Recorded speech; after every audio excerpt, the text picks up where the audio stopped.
This is a beginner-friendly introduction to common data structures and algorithms in Python. This course is taught by Akash Ines, the co-founder and CEO of Jovian. Data structures and algorithms in Python is a practical, beginner-friendly, and coding-focused online course that will help you improve your programming skills, solve coding challenges, and ace technical interviews. You can also earn a verified certificate of accomplishment by completing this course. Learn more and register at pythondsa.com. This course runs over 6 weeks with 2-hour video lectures every week with live interactive coding using the Python programming language. You will get a chance to practice and improve your coding skills with weekly programming assignments consisting of real interview questions, and you will also build a course project that you can showcase on your resume or LinkedIn profile. This is a beginner-friendly course and some basic programming knowledge will help you follow along with the course. Don't worry if you're new to programming, you can learn it as you work on this course with a little extra effort. You will also get to access the course community forum where you can ask questions, participate in discussions, and share what you're working on during the course. This course is created by Jovian, a platform for learning data science and machine learning with a global community of tens of thousands of learners from over 150 countries. I'm your instructor Akash, co-founder and CEO of Jovian, and I'm really excited to kick off this course with you. Register now and invite your friends to join the course at pythondsa.com.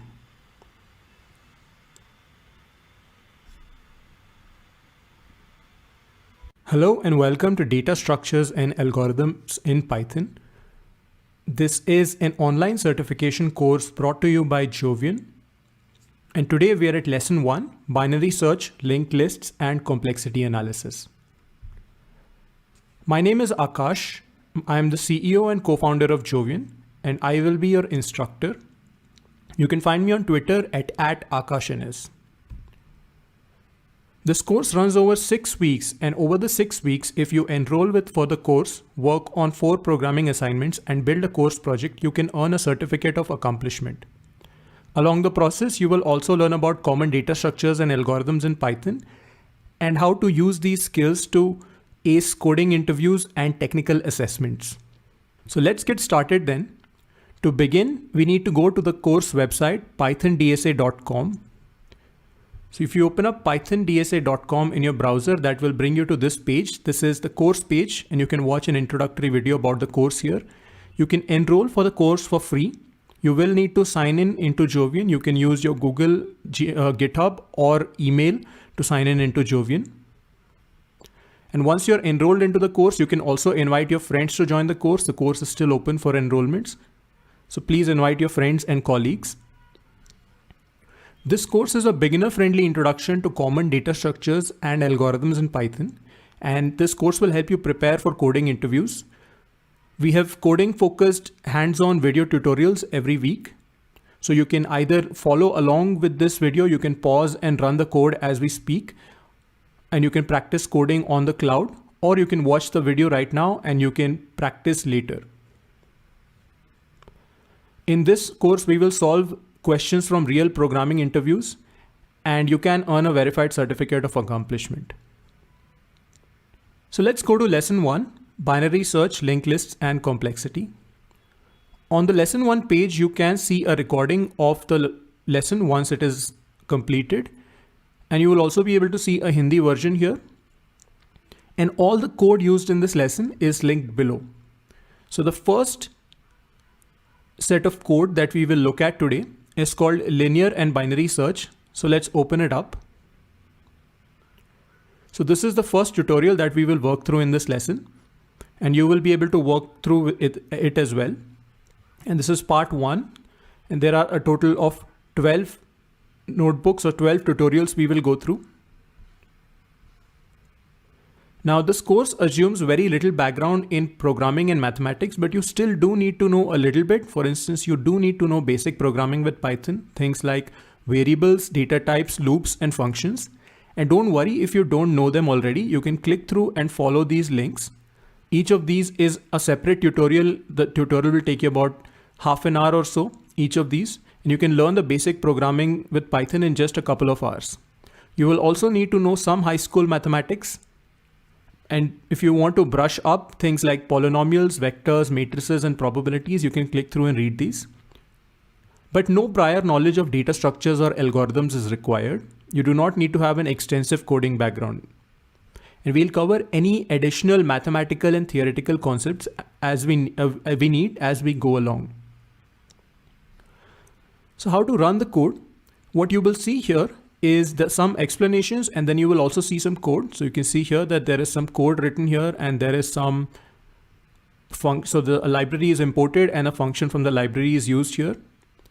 Now to run this code, you have two options. You can either run this code using free online resources, which is what we recommend, or you can run it on your computer locally, and you can read these instructions. I'm going to use free online resources provided by Jovian. So we just scroll up here at the top of this page and click run, and then click run on Binder. So this will take a second or two. And what we're doing here essentially is setting up a machine for you on the cloud using a software called Binder. It's an open source software. And now what you were looking at here, this was actually not a blog post. This is actually something called a Jupyter Notebook. A Jupyter Notebook is something that can not only contain explanations, but can also contain code, and you can look at the code and its outputs right here in an interactive fashion. So if I scroll down here, you can see that we have all the same content that we were looking at, except this time we can actually run this code. So we can click the run button here, and the run button will run the code. And here we click the second run button, and that is going to run the second line of code. Now we will be using Jupyter Notebooks extensively throughout this course, because Jupyter Notebooks are a great way to do interactive programming. You can change the code. For example, instead of the mat.square root, you can use mat.ceil, and you can change the value here.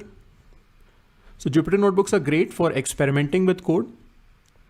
Now, just a couple of tips that you want to do as soon as you run a Jupyter Notebook. You can click on kernel and click restart and clear output. What this will do is this will remove all the pre-executed outputs from your code. So you can now see that the output of the function is gone, and you can see that the numbers here go away. So now you can execute the code line by line yourself and see the output, discover the output. And then one other thing you can do if you want to hide the UI a little bit is to toggle the header and also toggle the toolbar. Now you might need the toolbar for the run button, but there's a tip here. Instead of pressing the run button, you can use Shift plus Enter. So if you press Shift plus Enter, that will execute a cell, and that's a pretty handy shortcut.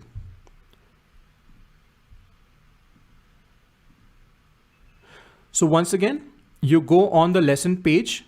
On the lesson page, you will find a link to the notebook called Linear and Binary Search. On the linear and binary search, you can read the explanations, but you can't run them. To run the code, you need to click run and then select run on Binder. And clicking run on Binder will set up a cloud machine for you. And all the code that you see here will get executed on the cloud. So you do not need to set up anything on your computer. You do not need to download anything. We've done all that for you. So let's get started then. So this course takes a coding focused approach towards learning, and in each notebook or each tutorial, we will focus on solving one problem and then learn the techniques, algorithms, and data structures to devise an efficient solution for that specific problem. We will then generalize the technique and apply it to other problems. So in this specific tutorial, we will focus on solving this problem. And here's the problem we're solving. And this is a typical problem that you will come across in a coding challenge or a coding interview. So here's how the problem goes. Alice has some cards with numbers written on them, and then she arranges the cards in decreasing order and lays them out face down in a sequence on a table. So this is what it looks like. These are cards. Each of these cards has a number below it, and the numbers are in decreasing order. She challenges Bob to pick out the card containing a given number. For example, she could say, Bob, I want you to pick out the number 7 by turning over as few cards as possible. So this is a puzzle that's given to us, and we're not told how many cards Alice has. So you need to write a function to help Bob locate the card. So Alice can put down any number of cards, and the target number that Bob has to pick out could be anything. So we have to tell Bob not not the solution for a specific problem, but a general strategy that he can use to turn over as few cards as possible. So for instance, look at these 7 cards and maybe put some imaginary numbers below them, and try to figure out a strategy. Try to start thinking about the problem. And this may seem like a simple problem, especially if you're familiar with the concept of binary search, but the strategy and technique that we're learning here will be widely applicable, and we will soon use it to solve harder problems. Now, while you think about the problem and before we start solving it, I just want to talk about why you should learn data structures and algorithms. And whether you're pursuing a career in software development or data science, it's almost certain that you will be asked programming problems like reversing a linked list or balancing a binary tree in a technical interview or coding assessment. Now, it's well known that you never face these problems in your job as a software developer. So it's okay to wonder why such problems are asked in interviews. And they're asked because they demonstrate the following traits. And these are very important traits for a programmer. Number 1 is that you can think about a problem systematically and then solve it systematically step by step too.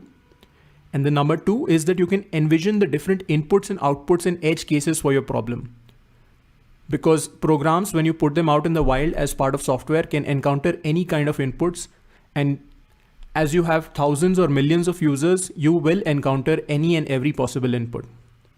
And often this has many security implications. It can take down the server, it can take down your application, or you can have a loss of data or loss of property. You can communicate your ideas clearly to coworkers. That's a very important part of problem solving. And most importantly, you can convert your thoughts and ideas into working code. And the code should also be readable to other people.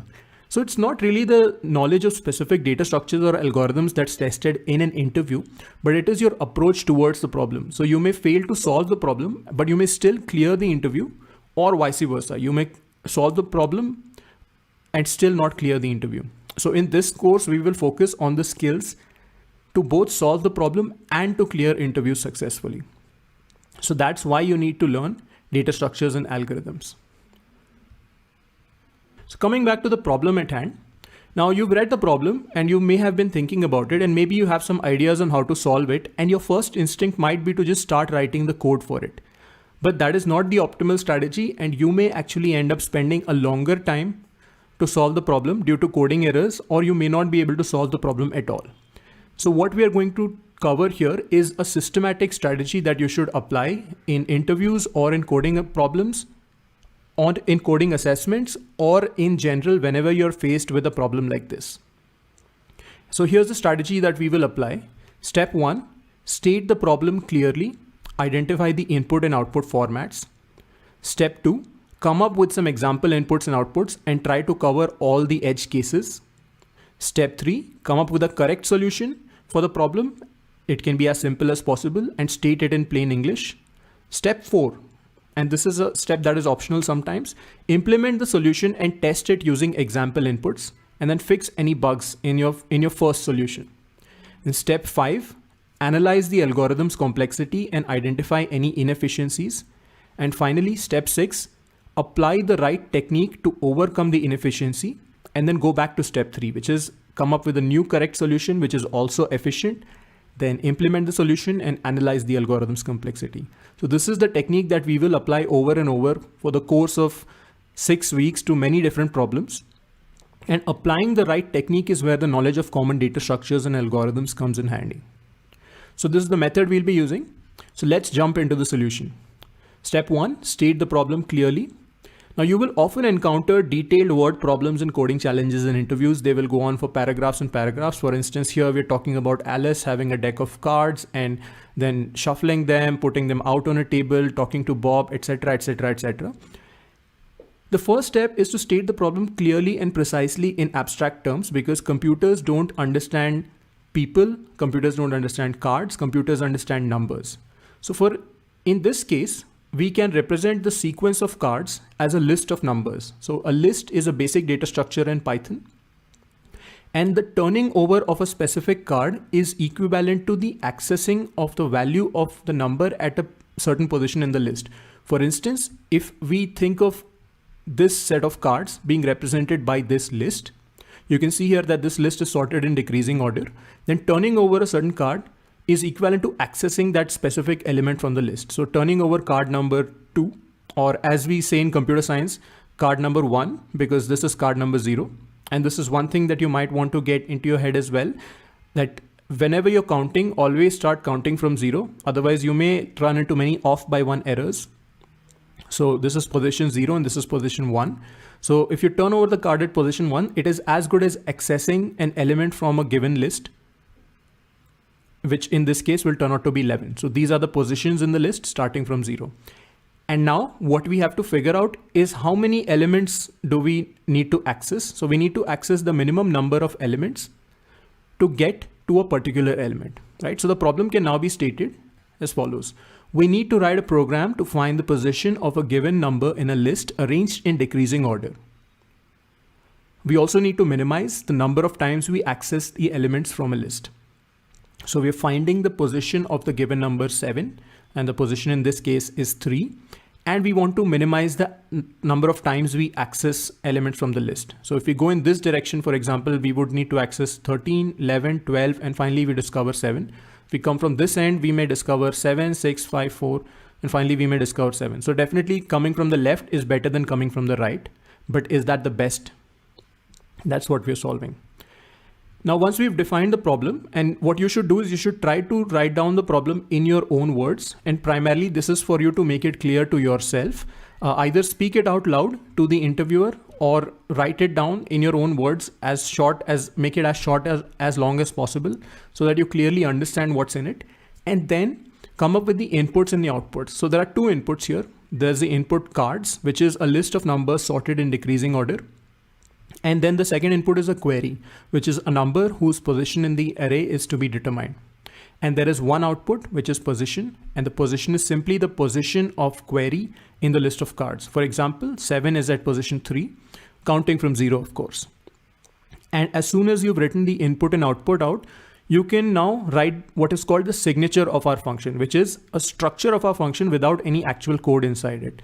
So now we can call it def locate card with cards and query, and the single statement inside it called pass, because a function in Python cannot have an empty body. You need to put in at least one statement.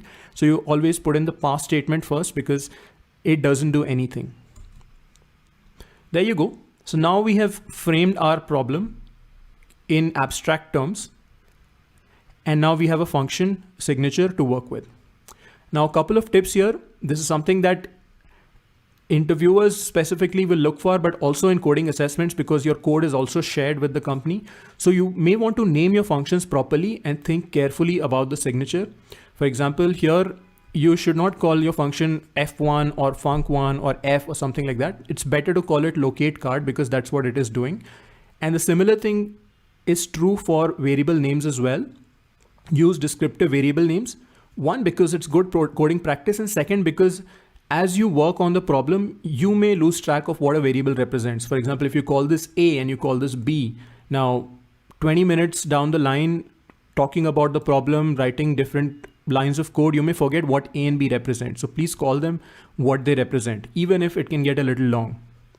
And finally, if you're unable to come up with a function signature, if you're unable to come up with a simple description, then discuss the problem with the interviewer if you're unsure how to frame it in abstract terms.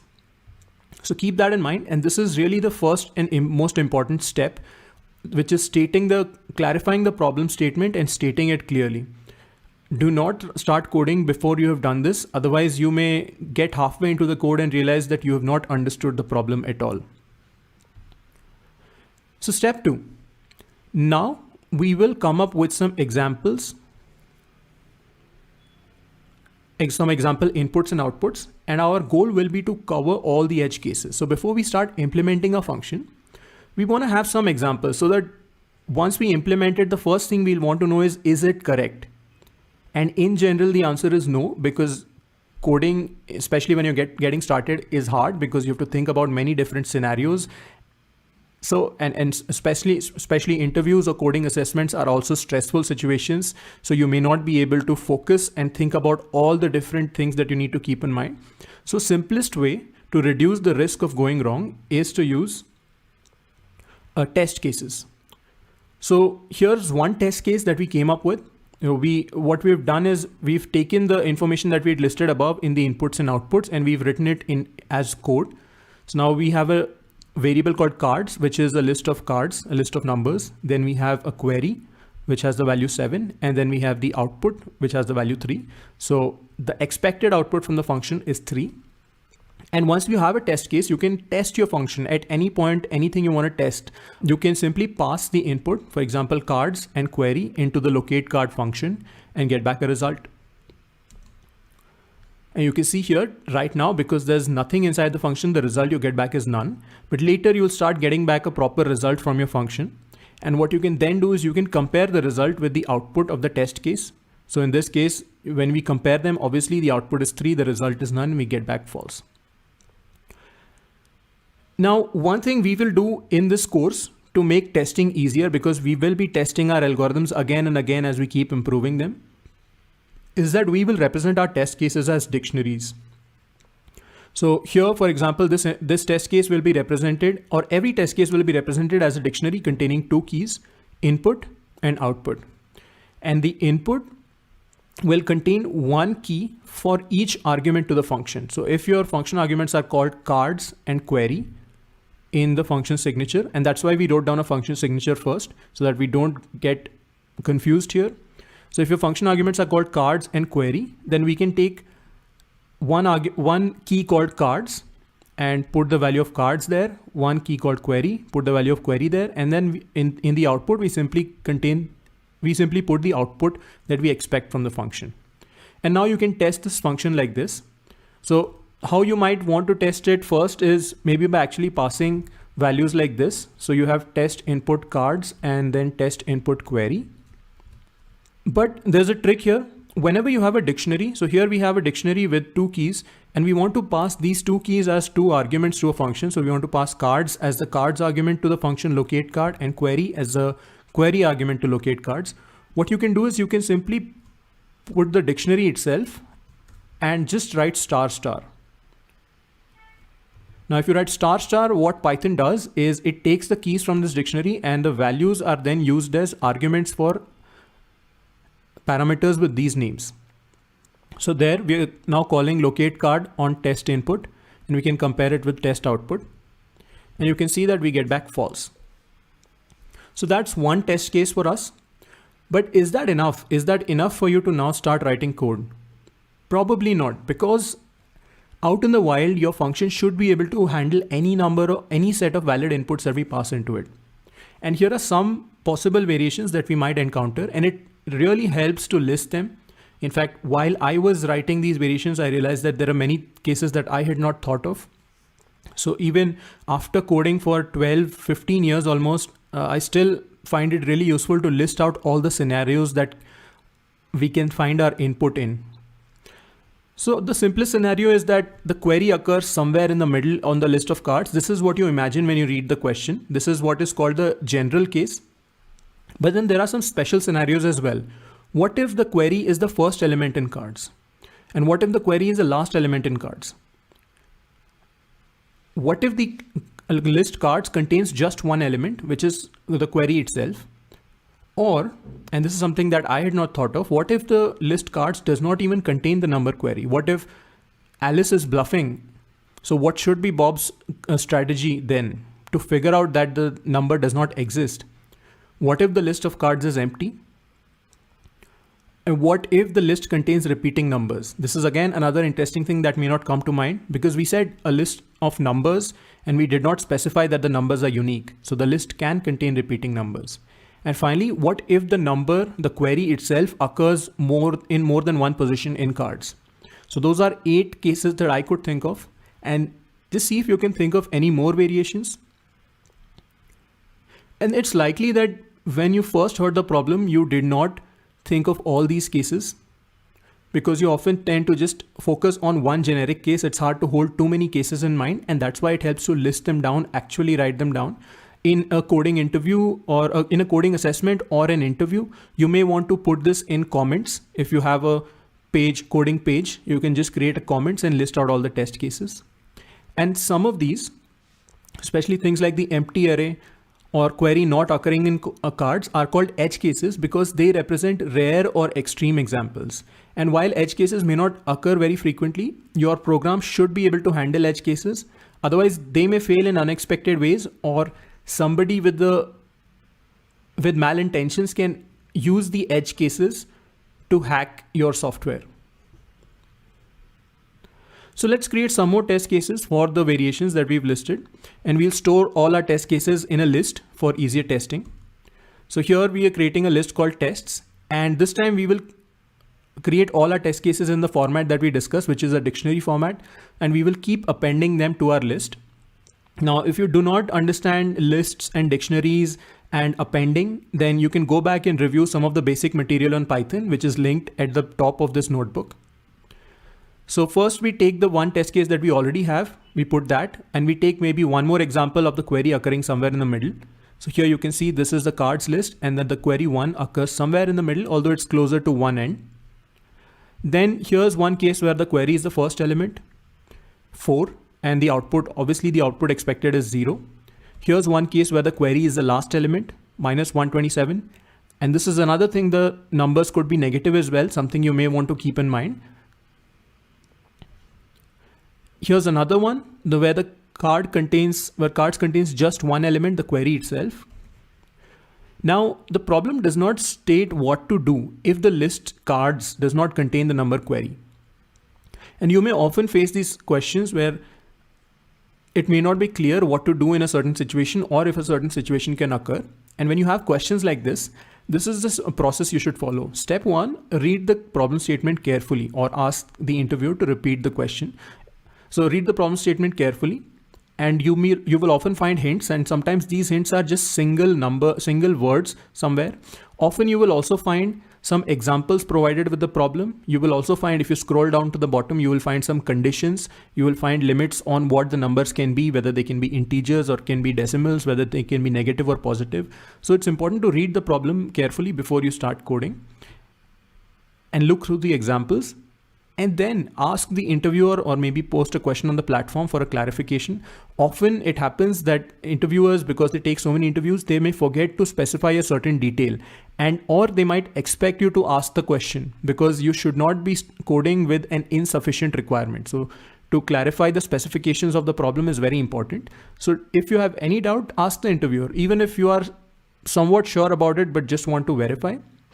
It's a good idea to ask. Then finally, if you are done with all of these and you still do not have a solution, then you just make a reasonable assumption, state it, and move forward. So we will assume that our function will return -1 in case cards does not contain query. So if cards does not contain query, then we expect the function to return -1. Now here's one other case where the cards array is empty, and obviously then it does not contain the query as well. And finally, there's one last case, which is the number itself can repeat in cards. Numbers can repeat in cards, and then the query itself can repeat in cards. So here the query does not repeat, 3 does not repeat, but the numbers in the cards array do repeat. And the last case is when the query itself repeats. So you can see here in cards, the query occurs many times. Once again, it is not specified what to do here, and sometimes it may be okay. Sometimes the problem statement may just say that return any one position, but more likely than not, what you will want to do is you may want to make it more deterministic, and that will also make it easy for you to test the function. So what we can say, we can impose this additional restriction that we will expect our function to return the first occurrence of query. And that will make it easier for us to test, so that when we're testing our problem, we know that if we're getting a failure, it's not because of multiple possible answers, but it's because of some issue in our code, right? So you want to get good feedback from failures, and that's why you want your tests to be deterministic. So here is the final test. And now we can see the full list of test cases. So now we can see the list of test cases here. So you have about 8 or 10 test cases here. You may not need to create this many test cases in an interview or a coding assessment, depending on how much time you have, but you should create at least a few, at least cover the 3 or 4 edge cases. A good number to aim for would be 5. And this will not only help you in the coding interview, help you solve the problem, this will also be appreciated by the interviewer because it shows that you're thinking about the problem. So definitely take a minute or two. We've spent 10-15 minutes talking about this, but once you start applying this technique over and over, you will see that you will start creating test cases in seconds. So as soon as you read the problem and you state the problem, find the input format, find the output format, write a function signature and write the test. Then you will start working on test. The ideas will automatically start coming to you. And within maybe 2 or 3 minutes, you will be done with both of these steps. So great, we now have a fairly exhaustive set of test cases, and creating test cases beforehand allows you to identify different variations and edge cases. And sometimes it may happen that you may have no clue how to work on the problem. You may feel completely confused, but if you simply start writing multiple test cases and start looking at them, like literally just staring at the test cases, the question and the answer, the solution will reveal itself to you. So don't underestimate the power of writing things down. And don't stress out if you can't come up with an exhaustive list of test cases, because this takes time. It's a skill that you cultivate with time. So what you can do is you can list out maybe the test cases that come to your mind right now and put them in a single place and keep coming back. Whenever a new test case comes to mind while coding or while discussing or while analyzing, you can just come back to the same place and write down the test case. The important thing is that you have a single place where you're listing all test cases. So we've written our test cases now. And now we can come up with a correct solution. And how do you come up with the correct solution? Not by writing code, but by first stating it in plain English. So your first goal, and by correct, we do not mean the best or the most efficient solution. First, we want to solve the problem. We want to figure out where the particular number lies in the list and not to minimize, because that's solving two problems at once and sometimes that can get tricky. So first aim for correctness, then aim for efficiency. And the simplest or the most obvious solution, which almost always exists and is almost always very easy to see, involves checking all the possible answers. And this is also called the brute force solution. So in this problem, coming up with the brute force solution is quite easy. Bob can simply turn over the cards in order one by one till he finds the card with the given number on it. So this is how it might work if we want to implement it in code. And this is where writing it in your own words becomes important. So we create a variable called position inside a function with the value 0. Then we check that the number at the index position in the card list equals query or not. Now, if it does, since we're starting from the beginning, if it does, then position is the answer and we can return it from our function. But if it doesn't, then we simply increment the value of position by 1 and then we repeat the steps. So we go back to step 2 and when we check whether the number at the index position in cards equals query. And once again, if it does, we return position. If not, we increment the position once again and repeat. And we repeat that till we reach the last position. And if the number was not found, we return -1. So it's a simple 4-5 step description. Doesn't take very long. You can either say it out loud to the interviewer. They will also appreciate it, that they will know, you may know that you know the brute force solution and you may not say it because it seems too simple or obvious, but the interviewer doesn't know that. So it's important to state the brute force solution. You may say that the brute force solution is fairly straightforward and it goes like this. Steps 1, 2, 3, 4, it just takes 30 seconds. But at the very least, it informs the interviewer that you're able to think of some solution. And it happens very often. I've seen it in interviews where 30-40 minutes have passed out of 45 minutes and not a single solution has been proposed so far, even though many lines of code have been written. So it's important to state your solution. And if you state your solution, the interviewer will also help you and correct you as you go forward, right? So it is a collaborative experience. It is a discussion. So use that. And if you are in a coding assessment, you may just want to write out a few comments.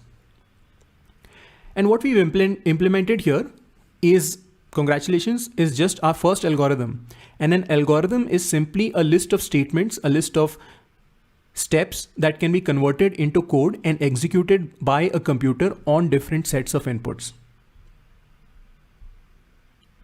So this particular algorithm is called linear search because it involves searching through a list in a linear fashion, element by element.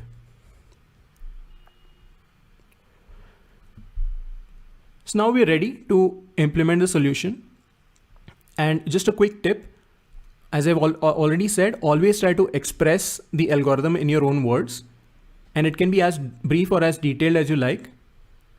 And don't underestimate the power of writing. Writing can be a great tool for thinking. It's likely that you will find that some part of the solution is difficult for you to express. And that simply suggests that you are probably unable to think about that part clearly. So the more clearly you're able to express your thoughts, the easier it will be for you to turn it into code. And you will not have to come up with a strategy while you're writing the code. So you can focus on coding and focus on avoiding errors.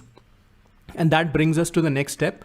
Implement the solution and then test it using the example input. So now you can see how everything comes together. We've already know what the function signature looks like, what the inputs look like. We already have some test cases, and through the test cases, we've also identified what are the different edge cases we need to handle. And we've already written out a description, a rough description of what the algorithm looks like. And in fact, what you can do is you can simply write out comments within your function as the English description, and then you simply need to fill out code for those comments. So for instance, here are the 5 steps that we had just written down. Create a variable, position with the value 0, set up a loop, check if the element matches the query. If yes, the answer is found. If not, increment the position and then go back and then check if we've reached the end of the array. If we have, then we return -1. So, and the code now is pretty straightforward. Now we create the position variable 0. We set while true. So while true kicks off a loop, and we just want to first set up a loop and then we can break out of it when we need to. Then we check if the element at the value position matches the query. If it does, we return the position. If it doesn't, then we come to this part. If it does, then the function exits and none of this code gets executed. But if it doesn't, then we increment the position. And then we check if we have reached the end. Now, if we have reached the end, obviously we don't want to continue. So we can simply return -1 and exit the loop and exit the function itself. But if we have not reached the end, then we go back to the top of the loop and now position starts out with value 1. So we check value 0, 1, 2, 3, so on up to the end of the array. Simple enough.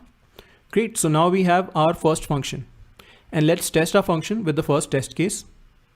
So here's our test case once again, and we can simply call locate card with the test input and the cards in the query. And this is the result we get. And you can already see that the result matches the output. And that's why when we compare them, we get the value true. So yeah, the results match the output. And because this is something that you should be doing very often, in this course, we have put together a small function for you within the Jovian Python library. So the Jovian platform also offers a Python helper library that contains some utility functions. So we've put together a small function for you called evaluate test case, and you can write it on your own as well, but you can use this library version. So let's install the library. We will install the Jovian library using pip install Jovian -- upgrade.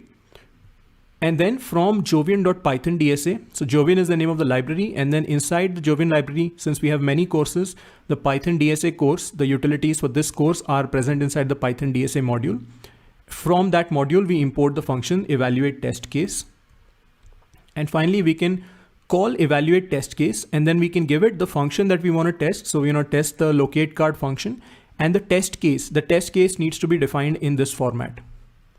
So all it is going to do is it is going to pick out the input, pass it into the function, get the output, compare that output with the expected output, and also print some information for you to see. So here's what it does. It prints out the input. It prints out the expected output. It prints out the actual output. It prints the execution time. And this is something that will become important later, and it tells you whether the test has passed or not. So it's nice to have this, because so we don't have to look through the output and input and compare them, especially when you're in a situation where you need to think fast. It's helpful to create a small function that can just print pass or fail for a test case. So now, while it may seem like we have a working solution because our test case has passed, we can't be sure about it until we test the function with all the test cases. So for doing that, we can use the evaluate test cases function. So just as you have evaluate test case, you have evaluate test cases, also part of the Jovian library. And you can call evaluate test cases with the same function locate card, and this time pass it a list of test cases. Each of the test cases is a dictionary. Again, you don't have to use this function. You can simply put things into a loop. So you can always just do for test in tests and then simply call evaluate test with locate card and test. Or you can even just directly call locate card with the test inputs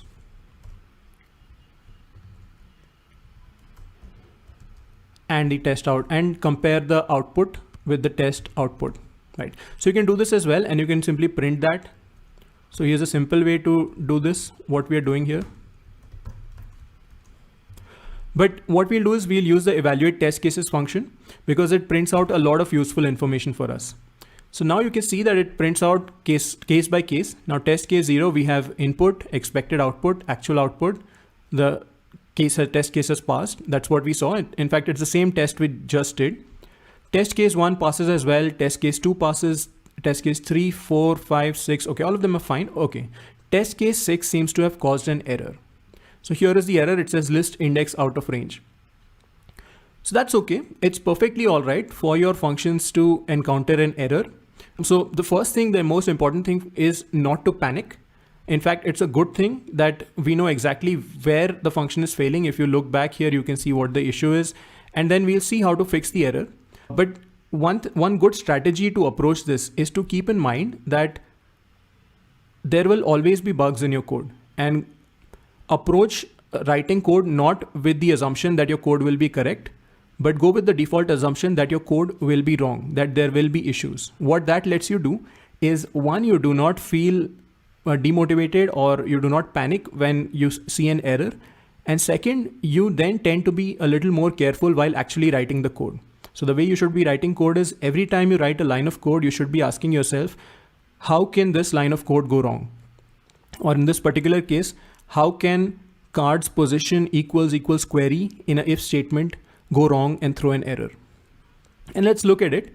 One easy way to check this is to add what is called a logging, or what is called printing the information inside a function. So we'll just rewrite our function. In our locate card function, we will put in cards and we will put in query, the exact same function that we have. We'll set the position. But before we create the while loop, we'll simply print the cards in the query. So just for our information, just so that we can see what the function is working through, we can get some visibility into the function. We print out cards and query, and then while true. So this is the same loop. At the beginning of the loop, we will print out the position that we are tracking. Okay, so let's do that. We've simply added some print statements, and this print statement will give us an insight into the inner working of the function. Now, if you do not put in a print statement, then you will have to work it out yourself by reading the code and executing it in your head. It's always easier to just print all the information and then print it nicely. Just say cards and query. We could also have done this without saying cards here, but then that would make it a little harder to read. Then that would be more cognitive overload, apart from already dealing with the stress of solving an error, right? So just add nice, pretty print statements to make it very obvious what we are printing. So let's see now. Let us get the test case out. So let's get from test 6, get the input, get the cards, get the query as well, and pass it into locate card. And now we see that initially the cards array is empty, and the query is 7, and the position is 0. And then we encounter an error. We encounter the error list index out of range on the line cards position equals query. And now at this point, it should be fairly obvious what the issue is. The issue obviously is that we have an empty list. An empty list has no elements, but we're trying to access the position 0, which is in normal human conversation, the first element of a list. But there is no first element to access, and that is why we get the error list index out of range.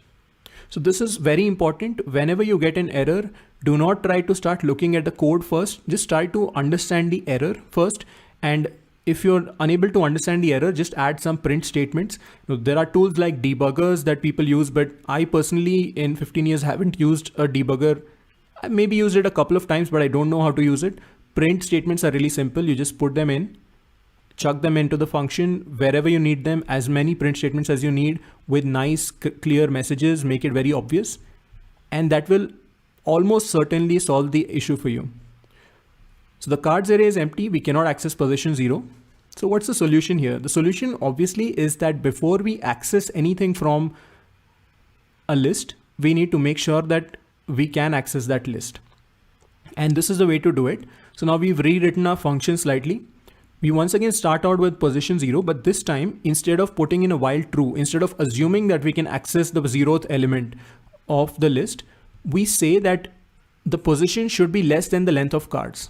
Now, if you have a cards list of n elements, the indices go from 0 to n minus 1. Or in the case of 0 elements, there are no indices to access. So the position has to be less than the length of cards for you to be able to access it. And in this case, the length of the cards will be 0. So 0 is not less than 0. So the while loop will not run at all, and we will directly return minus 1. But if the card does have elements, then we can check the element at the value position, compare it to the query, and return the position. If it does not match the query, we can increment the position. So that was a fairly straightforward fix, easy save. So let's test the failing case again. Great. So it looks like the failing case is now passing because we have output -1 and the expected output matches the actual output of the function. -1 because the query does not exist in the array, which is empty, of course. Now this is not enough. It is every time you make a change to the code, you want to go back and test all the test cases, because what may happen is while fixing one error, you may introduce another error. And that is where having a good set of test cases is very important. So let's run evaluate test cases once again. You can see here this time that all the test cases are passing. And it's just nice to, it just makes you feel good as well, makes you feel motivated as well to see that a bunch of test cases are passing. Now, in a real coding assessment or a real interview, you can probably skip the step of implementing and testing the brute force solution in the interest of time, because it may take about 5 to 10 minutes to implement the solution. And then if you have errors in the solution, it may take some more time to fix those errors.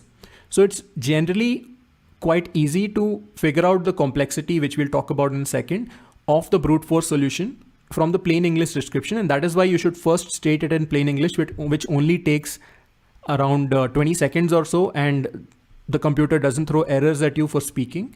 So you can just state the plain English description and move on, talk about the complexity and start optimizing it. But while you're practicing, always implement the brute force solution too. And there's an important reason why you should know how to implement the brute force solution, because in case you're not able to figure out the optimal solution to the problem, you can still go back and implement the brute force solution. And in a lot of cases, that's okay. Sometimes interviewers ask hard questions just to push your boundaries a little bit. But if you're unable to figure out the optimal solution, then they will allow you to implement the brute force solution. So that is why you should state it, and that is why you should know how to implement it. Okay, so we're done now with the implementation of our brute force or simplest solution. And now we need to analyze it.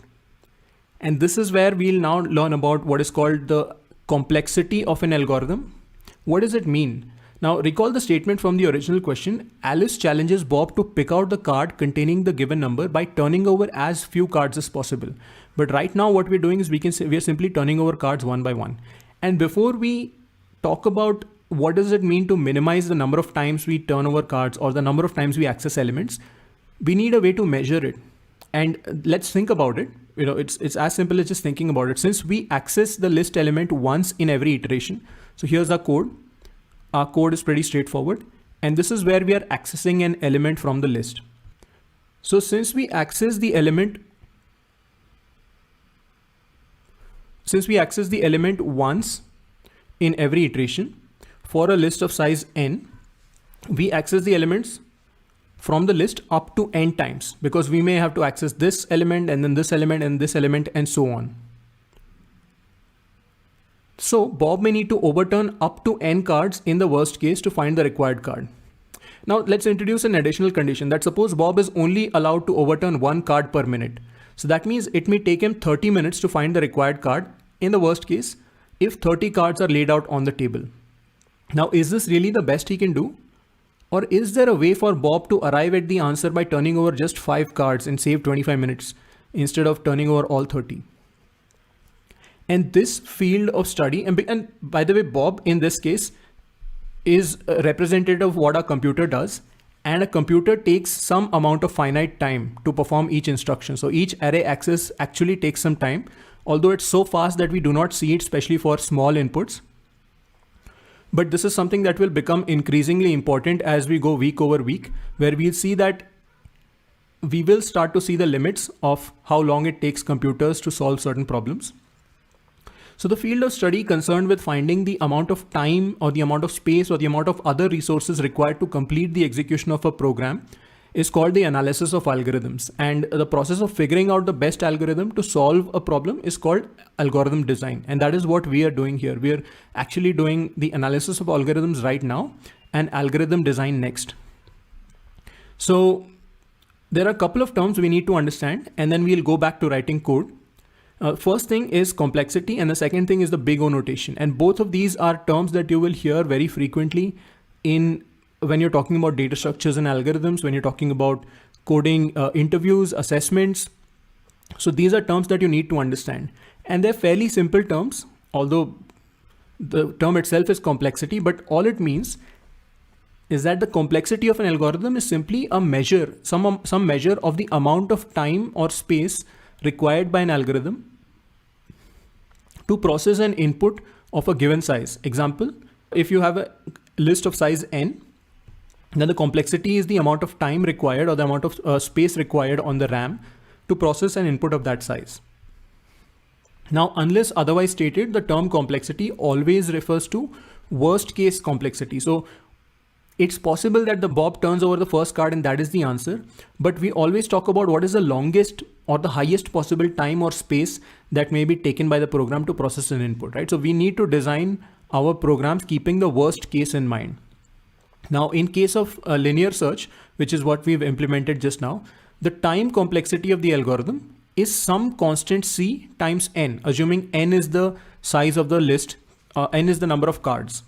Right. So now this constant C obviously depends on the number of operations that we perform in each iteration. So in each loop, for example, we have 4 to 5 statements, and then the time taken to execute a statement on your specific hardware. Now, if you have a 2 gigahertz computer, that may be twice as fast as a 1 gigahertz computer. If you're running it on a phone, it may be different. So the C captures all of these things. So information about the number of specific operations that we perform in each iteration and information about the actual hardware that you're running on. So Cn is the time complexity and n is the size of the input. So in some sense, what we understand from this is that the time complexity is proportional to the size of the input. And that's the important part here. The constant, it doesn't change. As you change the input, the constant doesn't really change. Now, similarly, the space complexity. Now, since we are already given an array, the additional space that our linear search requires is simply a single constant when we are calling it C prime or C dash, and it is independent of n.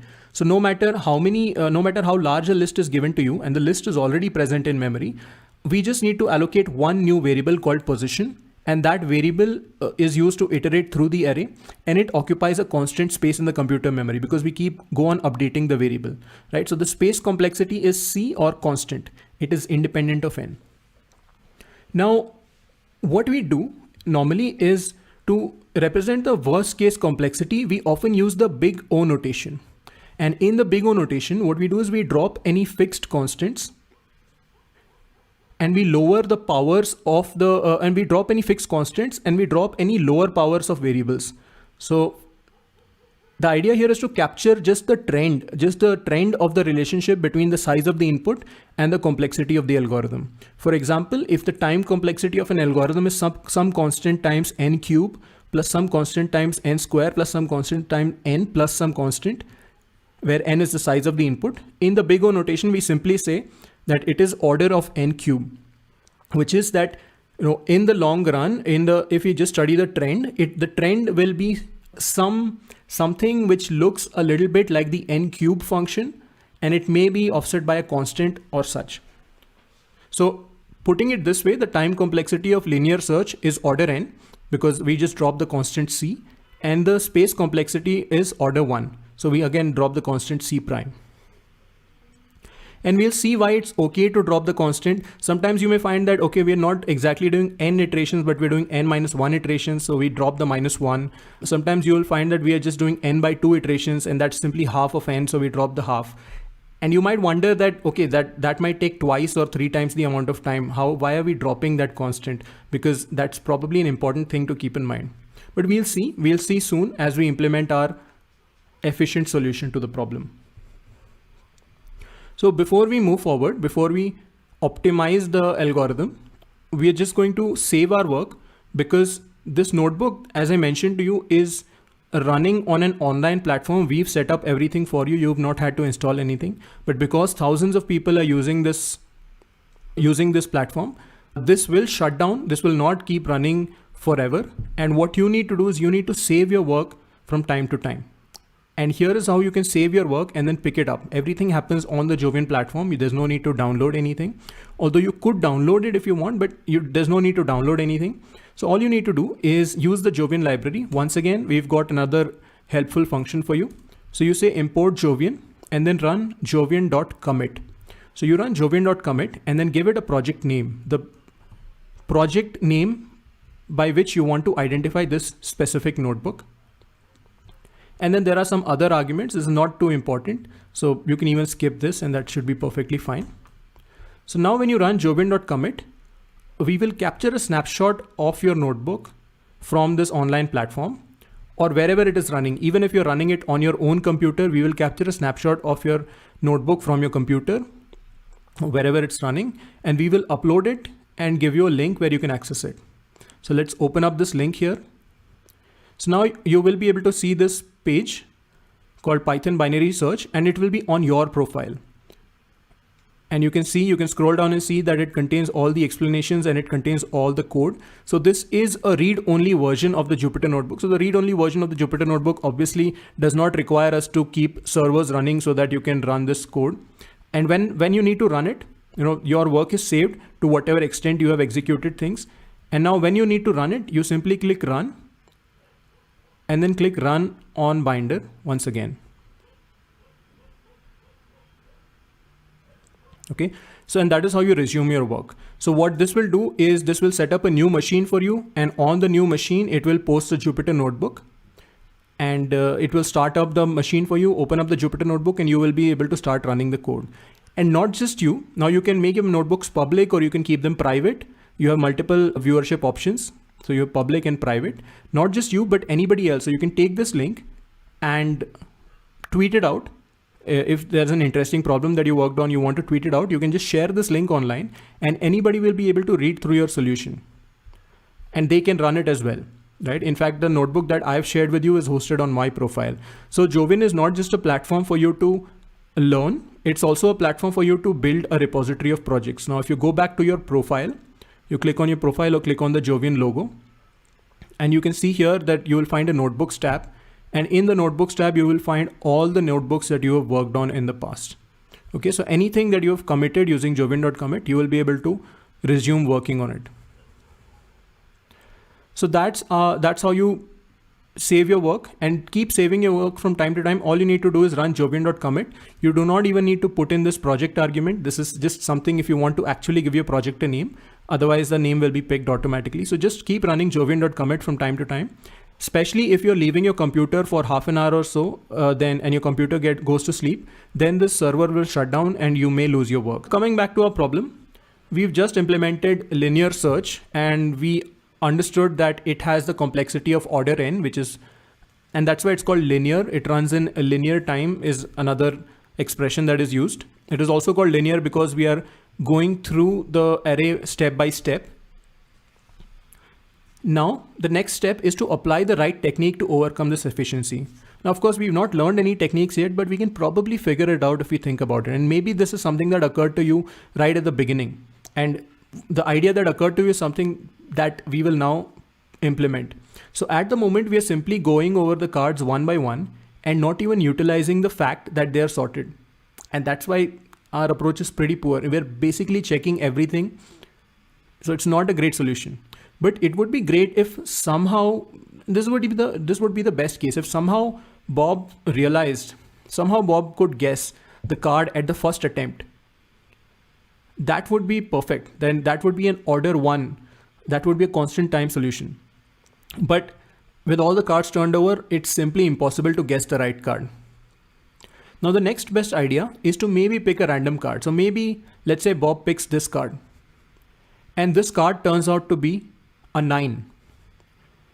Now Bob can use the fact that the cards are in sorted order. So if this card turns out to be 9, that means all of these cards have numbers greater than 9 and the target card is 7. So the target card cannot lie in this region. So the target card has to lie in this region. And just by picking a random card rather than picking the first card, Bob has eliminated 4 out of 7 cards to be checked, right? So with one check, Bob has eliminated a total of 5 cards, 1, 2, 3, 4, 5. And of course, if this number turns out to be 7, perfect, great guess. But even if it doesn't, we've still eliminated quite a few. If this number turns out to be less than 7, we've still eliminated 3 cards.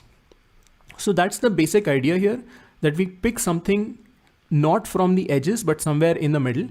Now, what is the best place to pick something in the middle?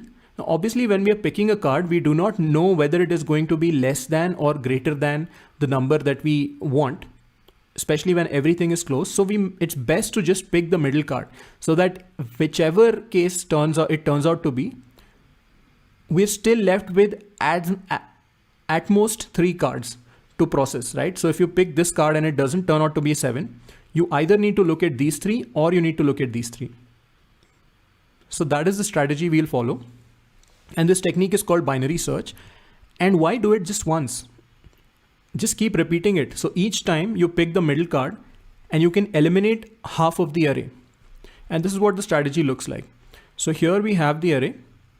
And in the array, we want to figure out the number 6. So this is a slightly different problem, but still decreasing order. We want to figure out the number 6. So we access the middle element. Okay, we compare it with 6. Now it is not 6. Okay, it was a bad guess, no problem. But we know that 4 is less than 6. So that means that 6 lies to the left of 4. So we've suddenly eliminated half of the array. We've done one access and eliminated half of it. And now we're left with 3 numbers. We pick the middle number. We get 7.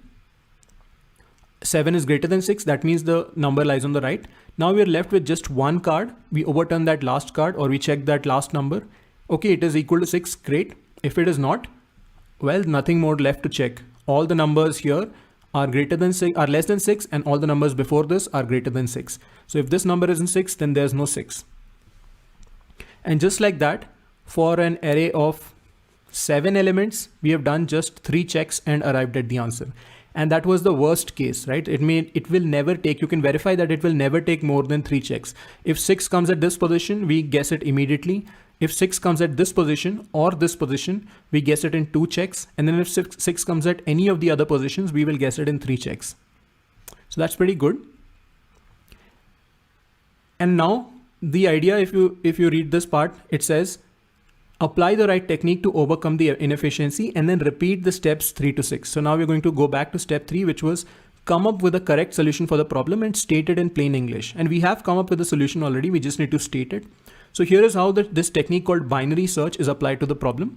It's called binary because, well, we take a left and right decision. So first we find the middle element of the list. If it matches the queried number, then we return the middle position as the answer.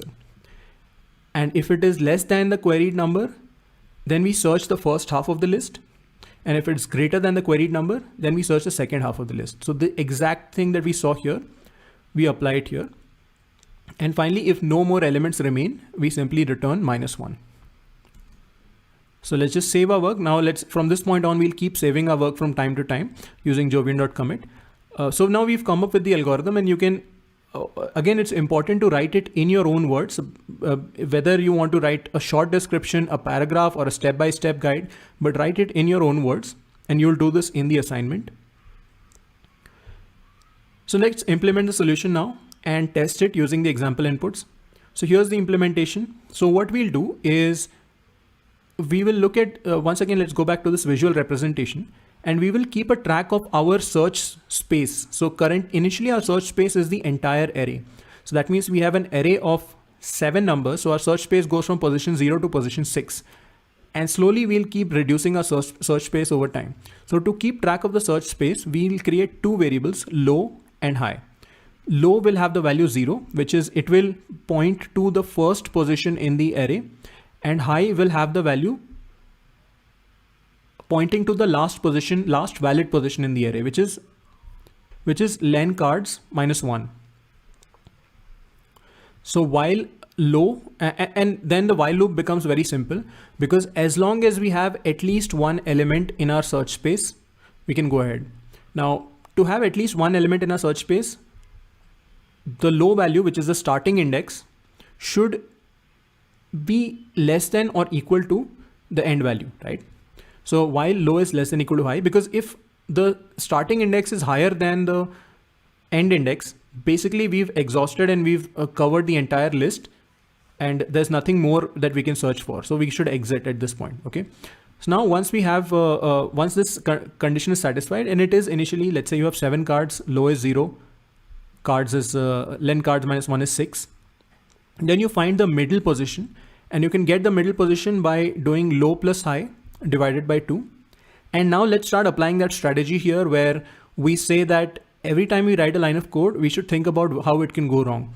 Now, if you write it like this, low plus high divided by 2, and think about how it can go wrong. Okay, low plus high may not be divisible by 2. And if low plus high is not divisible by 2, you may end up with a decimal number. Now, if you do end up with a decimal number, and in fact, the division operator in Python always retains a floating point number, then you cannot use it as an array index, because we want to use this as a position within the array. So that's why we need the double slash, which is the integer division, which simply returns the quotient. So we get the middle position, and then we get the number at the middle position. So we also get cards mid. So we access that element from the array. Now this is where it makes it easy for us to count the number of times we access, because here is one access happening inside the list and there are no other accesses. Then we get the mid number, and remember last time we faced an error and we had to add print statements. You might as well just add print statements right away. So here's what you can do. We can just print the value of low, the value of high, the value of mid, and the value of mid number.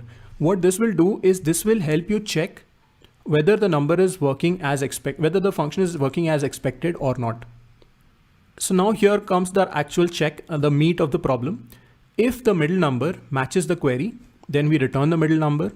Great. We found it. Well done. Now, if the middle number is less than the query, now remember the elements are in sorted array and we are looking for the number query.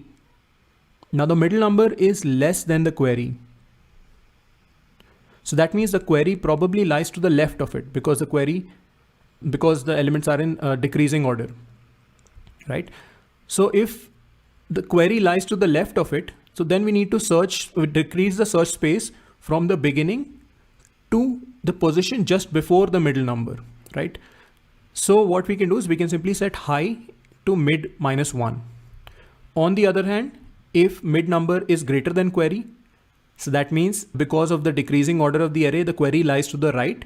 Now we need to move the starting of the search space to beyond the middle number. So we simply set low to mid plus 1, and that's it. And you can see that we've used a if elif loop here. So elif stands for else if in Python. And here the last condition might as well just have been else, because there are only 3 possibilities. Either they're equal, or mid number is less, or it's greater. But sometimes it's nice to list out all possibilities just to make it super clear, and it makes it easy for you while debugging, fixing issues as well. Okay. So that's our binary search based algorithm. And finally, when we exit out of the loop, if you have not returned the middle number, if you have not exited the function yet, then we return -1 that the number was not found. So let's test it out using our test cases. And we have our handy evaluate test cases function here, but you can also test it manually if you want by passing individual test cases, but I'll just do this from now on. So great. So now we have test case 0. This is the input and this is the query, and it passed. Here we have test case 1, this is the input and this is the query, and it passed. And now because we have these print statements, we can clearly look into our test cases and actually tell if this is tested correctly or not. Because now you can see here that we started out with low 0, high 7, and a mid value of 3. So 0, 1, 2, 3, we found the number 7. The query is 1. So we need to check this half of the array, and that's exactly what we did. We moved low to 4 and high remained 7. Then mid number became 3. So that means once again, we need to check this half of the array, and then we check this number, and then we found the output. So now you can see exactly how the algorithm works. And this is in general what you want as a programmer. You want to have a full understanding of the code that you've written. You don't want your code to work incidentally. You don't want to be in a position where you are just fixing things, you're trying out different things, and somehow at once the code works. You want to be in complete control. You want to know that this is exactly what the code is doing, and if it is failing, why it is failing.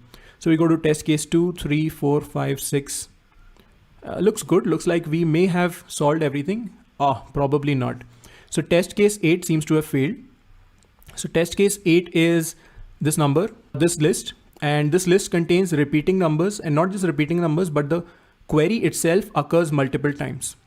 And now if we look here, and maybe let's go down and evaluate just the test case separately. So here we are now using the singular version of the evaluate function. So if you look here, you can see you have 8, 8, 6, 6, a bunch of 6s, then 3, 2, 2, 0. The query is 6. So we start out with a low of 0, high of 14, total of 15 elements. That gives you a middle position of 7 and the mid number at that position. So let's count 0, 1, 2, 3, 4, 5, 6, 7. Okay. And the mid number at that position is 6. Great. 6 is also the query. So that's why our function returns 7. But remember that we had decided that our function should return the first position of the number within the array. So our function is failing that condition. And why is that happening? Because unlike linear search, where we start from the left, and so we'll always bump into the first position because of the decreasing order of elements. So we'll encounter this 6 before we encounter this 6. Binary search does not access elements in an order. It accesses elements sort of randomly. There's still a strategy, but it goes left and right, and it also depends on the values of specific elements. Whether this element is accessed before this element can depend on the value of, let's say, this element, right? So as such, it's kind of a pseudo-random kind of order. And so we need an additional condition to keep track of it, right? So how do we fix it? So the way to fix it is actually quite simple. When we find that the middle position in a particular range is equal to the query, we simply need to check whether it is the first occurrence of the query in the list or not. That is, whether the number that comes before it, is it equal to query or not? If the number that comes before the middle element is also equal to query, then obviously the middle element is not the first occurrence. So that simply means that we can go back, and because it can occur multiple times before, that simply means that we can now search the left half. On the other hand, if the number before the middle element is not equal to query, and obviously because it is a sorted list, it will be greater than query, then all the numbers here are going to be greater than the query, and and so this must be the first or the only position. Okay, so make sure you understand that this must be the first or the only position where the query occurs. So once again, to make it easier, what we will do is, because there is some logic involved here, what we'll do is we'll define a helper function called test location. And this is a very helpful thing that you can do every time you find that, okay, you have to cover these special cases and your function may start to get slightly longer and slightly more complicated. What you may want to do is create a helper function. And a good rule of thumb is not to have functions that are more than 10 lines of code or so. I try to keep my functions below 7 lines of code, because 7-8 lines is approximately the amount of information that you can hold in your head at once. So if your function is about 7-8 lines, you can probably take a quick glance and tell what it's doing, identify issues, but anywhere beyond that, it's very hard. And if you're writing functions that are going into hundreds of lines, please stop doing that. Please start breaking your code into small functions. There's a quote by, I forget who it is by, but he's a creator of, I think it's Eric Meyer. He created the RX library for reactive programming. And he said that great programmers write baby code, which is really small bits of code that anybody can understand with a single look. So you should be writing as many functions, as many small pieces of code, small pieces of logic as possible. So let's see a test location function. Its purpose is to take the query and then take just a specific position. So forget about binary search for now. Just take a specific position and tell if that position is the answer. And how do we do that? We first get the mid number from the cards. So we get a mid number from cards. So then we print out mid and we print out mid number. And then we compare the mid number with the query. So this is the special case that we need to handle. This is where we had the error. Now what we need to check is if the element before the mid number is also equal to query. So if the element before the mid number is also equal to query, then we need to go left. So just to make it super clear, what we'll do is instead of setting high, low, etc., we'll simply say that we need to go left. So we'll return the actual string left. But one thing to keep in mind here, because once again, whenever you're accessing an array, you need to make sure that the index is valid. So we simply check that mid -1 should be greater than or equal to 0, that mid is not this position, and which can happen as your search space decreases. For example, if this is your search space, your mid will actually be this position. So if it is equal to, if the number before the mid number is equal to query, then we return left. Otherwise we return found. Once again, making it very obvious that we have found the number, so we return found. Else, the other case is if the mid number is less than query, that means that the query lies on the left because of the decreasing order of the list. So once again, we need to search on the left, else it returns right. So a test location simply tells us whether we found the solution, or we need to look on the left, or we need to look on the right. Now, sometimes you will see programs, especially in C++, Java, return something like -1, 0, and 1, and then use that to represent whether you should go left and right. But Python is a high-level language, and strings are a first-class feature of the language. So just use strings because they are really descriptive. They make your code readable. Somebody else reading your code will be able to understand. Now, if you're looking at -1, +1, etc., that is going to be difficult for people to understand. So now we can now simplify a locate card function. Once again, we have our low, high, len cards -1, 0, and len cards -1. The while loop is the same, and we print low and high as well. So we are printing low and high inside the locate card function, and then we are printing mid and mid number inside the test location function. Wherever is the right place to print something, you print it. Then we get the mid position, and now we simply call test location. So we are testing if mid is the answer, and if it is not the answer, should we go left or should we go right? Now that makes it really simple because now we get this result and we check this result, and if it says found, then we return mid. That's the answer. If it says left, then we return mid -1, or then we simply move high to mid -1. And if it returns right, then we simply set low to mid +1. So we are simply changing the start position of the search space to after the middle element. And here we are changing the end position of the search space to before the middle element, right? So this makes it extremely obvious, and it's really hard to go wrong when you write code like this. Especially so when you have, and binary search problems are especially tricky because they always have these special cases that you need to handle. And if you start handling them within this if loop, so now you have a while loop inside which you have an if loop inside which you have another if statement, and it can get pretty tricky and difficult to debug. So let's evaluate that test case, and it looks like that test case has passed this time perfectly. You can go through the logs here to verify it. Let's evaluate the test case, all the test cases as well. We should do this every time we change the function.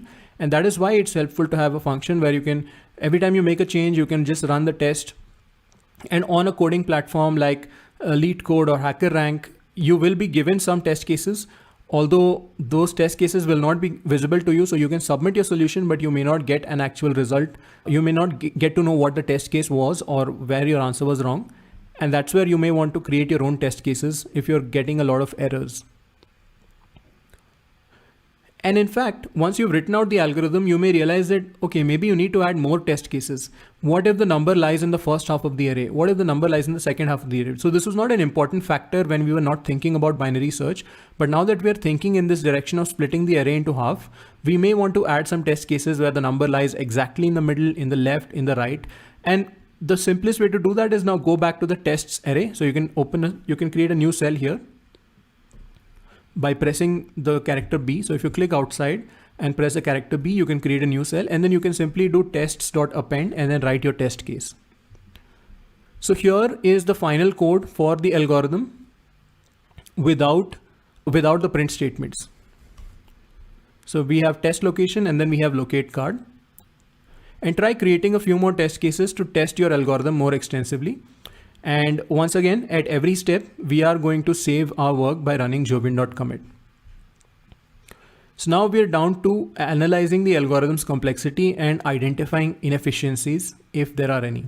Now, you may have just read online, you can actually look it up, just search for complexity of binary search and you will find an answer.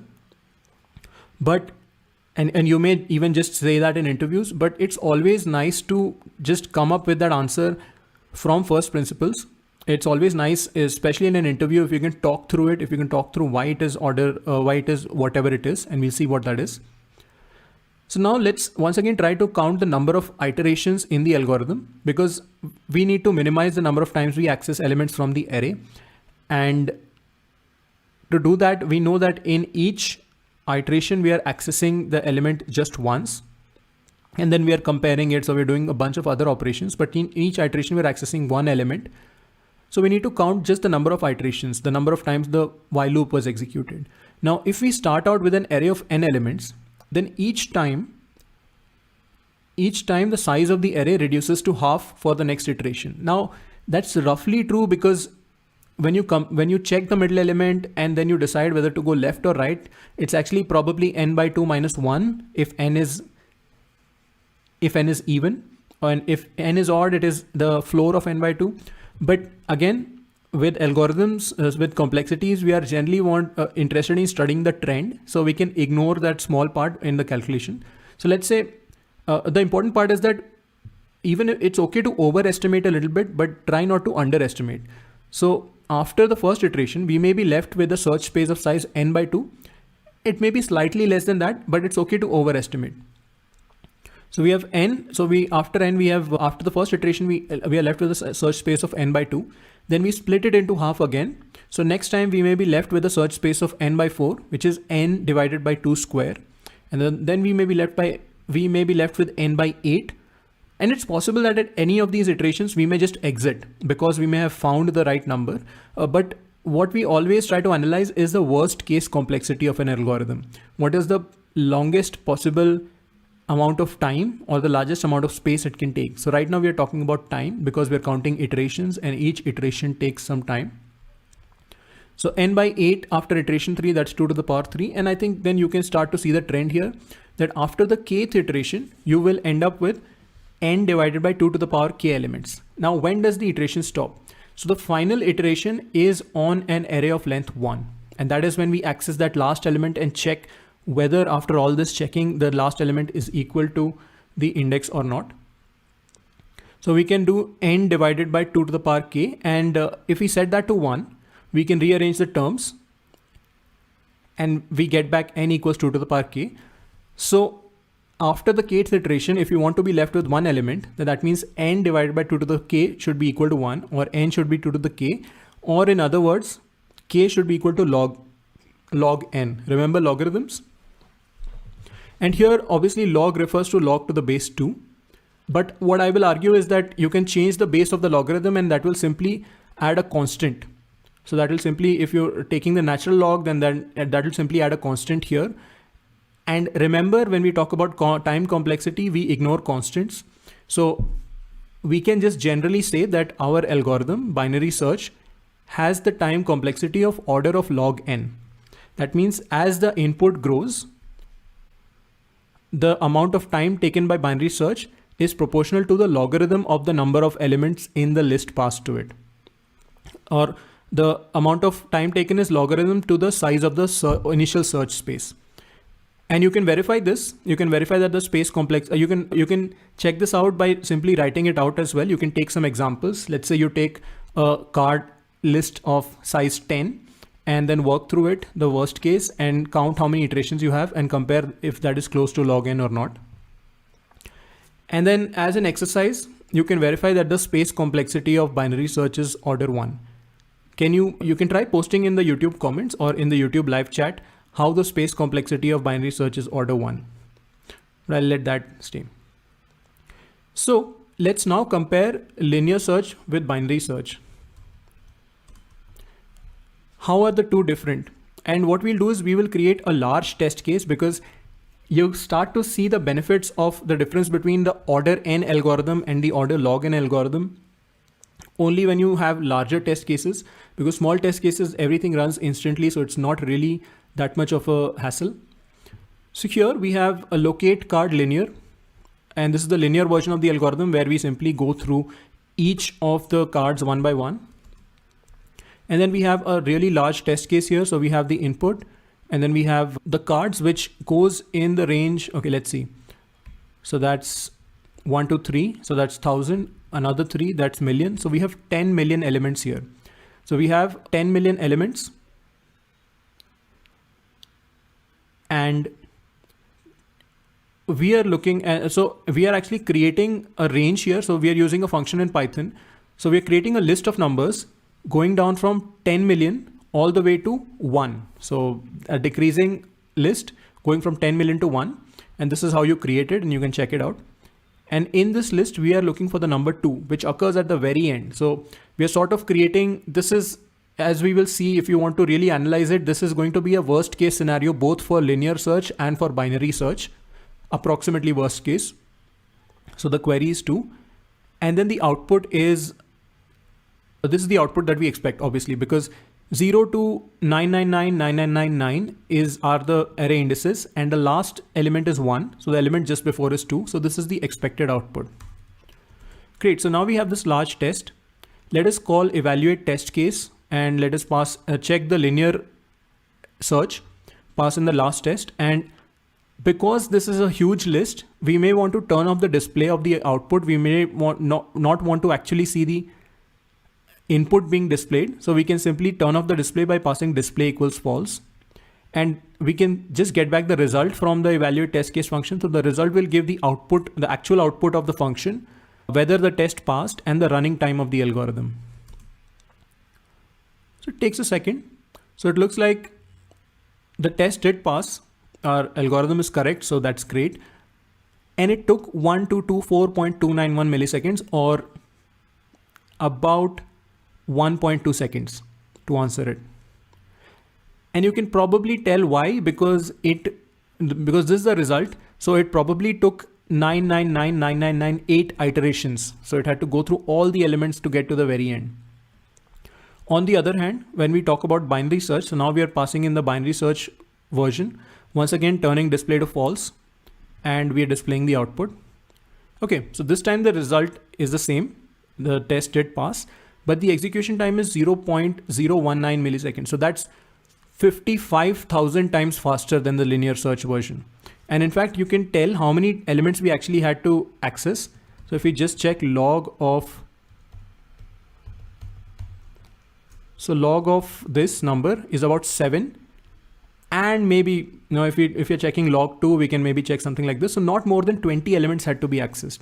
So where linear search needed to access about 10 million elements, binary search was able to get to the answer with just about 20 checks.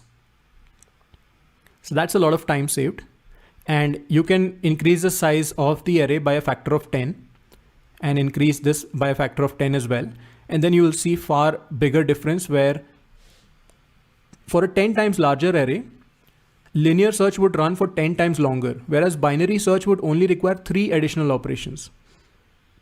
So the linear search would go from 10 million operations to 100 million operations. Binary search would go from 20 operations to 23.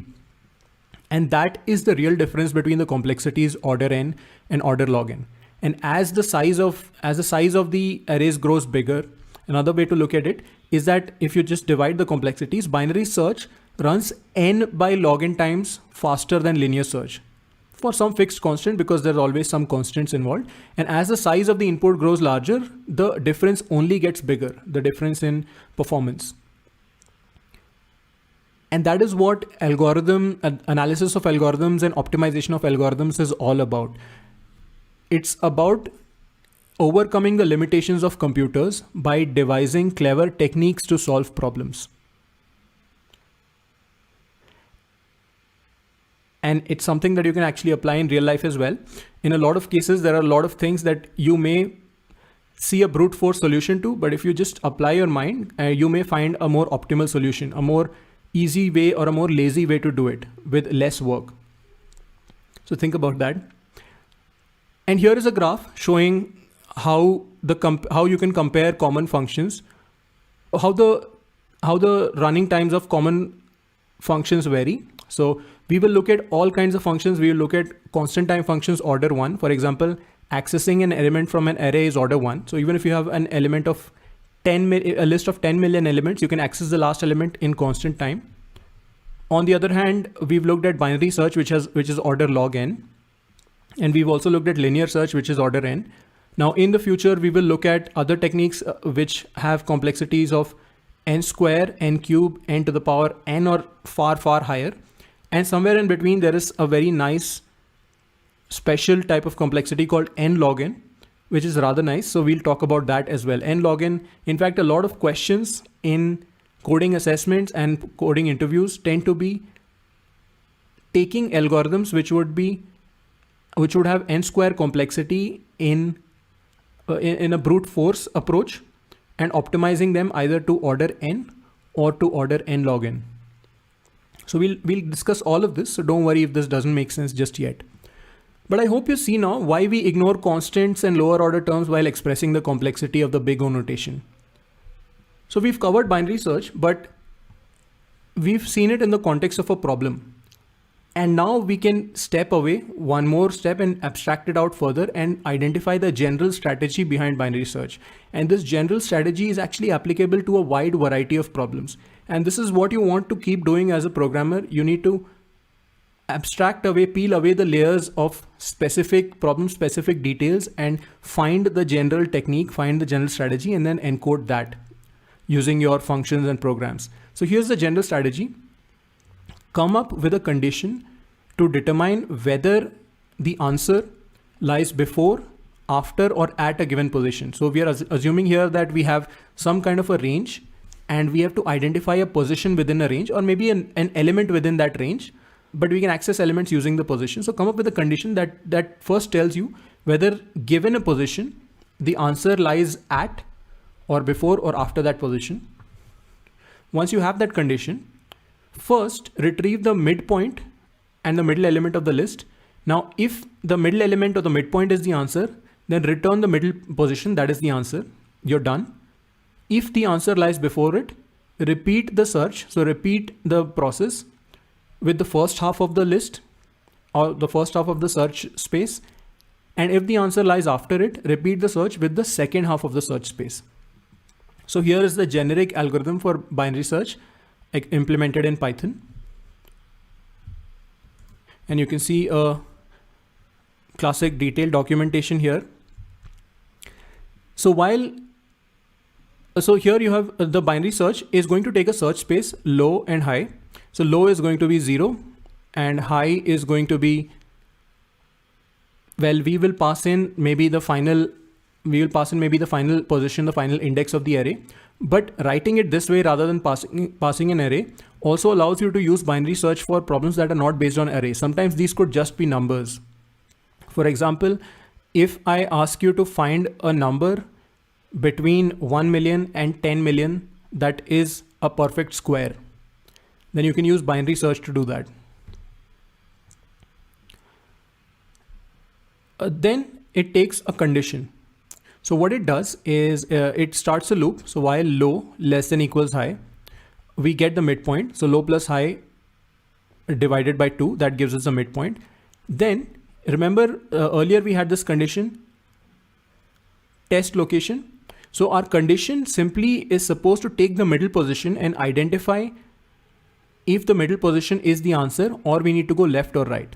So the condition should return either found, left or right. So if the condition returns found, we return the midpoint as the answer. If the condition returns left, we return the high. We move to the left side. So which is we take the end of the search space and set it to before the midpoint. So we set high equal to mid minus 1. And if the condition returns right, which is the else case here, we set low to mid plus 1. So we take the start point of the search space and move it after the element. Then we return -1. So that's your generic binary search algorithm. And if you start using this, what will happen is now this is a tested piece of code. And in fact, we can see it here. Now we can rewrite locate card, and locate card can be, we're passing in cards and we're passing in the query, and we need to write a condition. And here we're using a very interesting feature of Python. We are writing a function inside a function. So this is called function closure, and it's a very handy feature. So now we can simply write condition inside locate card. And what that does is binary search is going to pass the middle value, the middle position, but condition can also access cards and query. So which is because it lies inside locate. So what we do inside condition is, okay, we get the middle element, cards mid. If cards mid is equal to query, then here we have that check. We check whether it is the first occurrence of query or can query occur before it. If query occurs before it, we return left, else we return found. And then these are the original conditions that we already had. So you can verify this by going back and checking. But the important part here is now the while loop has gone away. Now we can simply call binary search with 0, len cards -1. So the start index, the end index, and the condition. And we can evaluate the test cases, and you can see that the test cases are correct. And now you can use this binary search function because we have now tested it with one problem. You can use this exact same function to solve other problems too. In some sense, it is a tested piece of logic. So here's what we'll do. We'll take a quick question and we will implement it. Now we've spent 1.5 hours talking about a particular problem, but let's spend maybe 2 minutes talking about a new problem and solving it. So now here's a slightly related question. Given an array of integers sorted in increasing order, find the starting and ending position of a given number. So once again, you have a sorted array. This time they're increasing. The only difference is now, apart from the fact that they are sorted in increasing order, the other difference is that we are looking for both the start index and the end index. So we're looking for both the start index and the end index of a particular number because the number can repeat, like we saw one example. And there's a very simple way to solve this. A simple strategy is do binary search once to find the first position. And that's what this function does. I'll let you read through it. The only changes here are this variable, this has changed this order because now the elements are in increasing order. And then the second change, and there's no other change here. So there's just one change here. And then there is another function called last position. Here, instead of checking the left, we are checking the right. So instead of checking mid -1, we are checking mid +1. And if mid +1 equals a target, we go to the right. And of course, we have the same change here in this code because instead of decreasing, we have increasing order, right? So now we write two functions, first position, last position. And then first and last position is simply getting the first position once. So that's one binary search, and getting the last position once. That's two binary searches. And that's not bad. Now the complexity is still order log n, 2 times log n or 2 times some constant times log n. When you express it in the big O notation is still log n. So that's okay. And that was quick. We were able to reuse most of the code that we have written. And that's the benefit of making generic functions like binary search. And in fact, we can test a solution by making a submission here. So let's go to leetcode.com. Here what I've done is I have already copied over the binary search function, the first position function, and the last position function. So by the way, LeetCode is a great platform for practicing. So you can go to leetcode.com, sign up with any account, and you will find a lot of problems, especially in the problems tab. And here you can see that this is exactly the problem that we have been solving just now. So we just post the code here, binary search, first position, last position, first and last position. And LeetCode requires you to write this class called solution. This is something that they give you beforehand. And inside the solution, you need to define a function called search range, where we are simply calling our first and last position. Here, I'll let you see. And we simply, we can test this code with a test case. So you can pass a test case here and test it out. Great. Or we can simply submit it. And here you can see that the problem was submitted successfully. And it tells you things like how much runtime it used, what was the memory it used, and our solution was accepted, right? So check out leetcode.com, go to the problem section, and you can see all the different problems that they have. You can also explore, and you have different problems that come up every day. It's a great place to practice.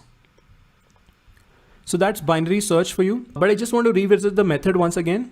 So this is the systematic strategy that we've applied for solving the problem. We state the problem clearly and we identify the input and the output formats. This shows that you've understood the problem, you know what the solution will look like. Then come up with some example inputs and outputs and try to cover all the edge cases. So this shows that you are envisioning what are the different inputs that can come in before you write code. Then you come up with the correct solution, not necessarily the most efficient one, and state it in plain English. Now, when you try to state it, you will have to clarify it, and that will help you clarify your own thoughts. And then you can analyze the algorithm's complexity, and you can implement the solution and test it using example inputs. So this is the basic solution. Now, in interviews and in coding assessments, maybe, where there is a time limit, you may not want to implement the brute force solution, because then you may get stuck in fixing issues with brute force and you can directly jump ahead to step 5. But while you're practicing, always implement brute force. Then step 5, analyze the algorithm's complexity. And most of the time, it is simply a matter of counting the number of iterations, how many times a while loop or maybe a loop within a loop is getting executed, and identify inefficiencies. And if it is a brute force solution, it's generally quite easy to see the inefficiency. For example, in this case, the inefficiency was that we know that the array is sorted, that anything we do will be better than going line by line, right? We could pick a random element and that would help us eliminate a good chunk of the array. So that is the inefficiency. And then apply the right technique. And we are learning the techniques. So we've learned binary search today, and then we are going to learn a lot more techniques that are asked in interviews. So apply the right technique to overcome the inefficiency and repeat steps 3 to 6, which is go back and come up with the correct solution with the optimized technique, implement the solution and test it using some example inputs, and then analyze that algorithm's complexity and identify any inefficiencies. So what we've done for you is we have created a template. So you can see this Python problem solving template. And how you can use this template is to simply run it. So you run the code, you run this template, and then when you run the template, inside it, you will see this question mark in a bunch of places. So you can give it a nice project name and you can commit it to your profile. One way you can save a copy over this template to your profile is by clicking the duplicate button. Now, if you click the duplicate button, you can copy it in your profile and you don't have to look for it. You can just find it on your Jovian profile. But anyway, once you have it copied, you can click the run button and then click run on binder and run the template. Then you go down once you run it and you can copy over a problem statement. You can copy over a link to the problem so that when you need to make a submission, you can go back and refer. And then here the method is summarized for you. And here we have created sections for you. So you can simply start filling out this method. So step 1, step 2, step 3, step 4, step 5. So whenever you're faced with a difficult problem, just use this template, and I guarantee it, if you work through this course, you will be able to solve a majority of the problems that you come across. And specifically, even if you are able to follow maybe about 30 to 40% of this course, you will easily be able to solve most questions that are asked in interviews. Because questions asked in interviews are fairly simple in terms of the data structures or algorithms they test, but the intention there is more to test your approach, look at the quality of your code and see how clearly you're expressing yourself, right? And this is exactly what this method teaches you to do. Now, to encourage you to do this, to encourage you to try it out, and you can take problems from places like LeetCode, CodeChef, Codeforces. There are a few links listed here. You can see practice problems. There are a bunch of links listed here. So that was today's lesson. For the next lesson, common data structures in Python. So this is Data Structures and Algorithms in Python, an online certification course brought to you by Jovian. Thank you. Hello and welcome to Data Structures and Algorithms in Python.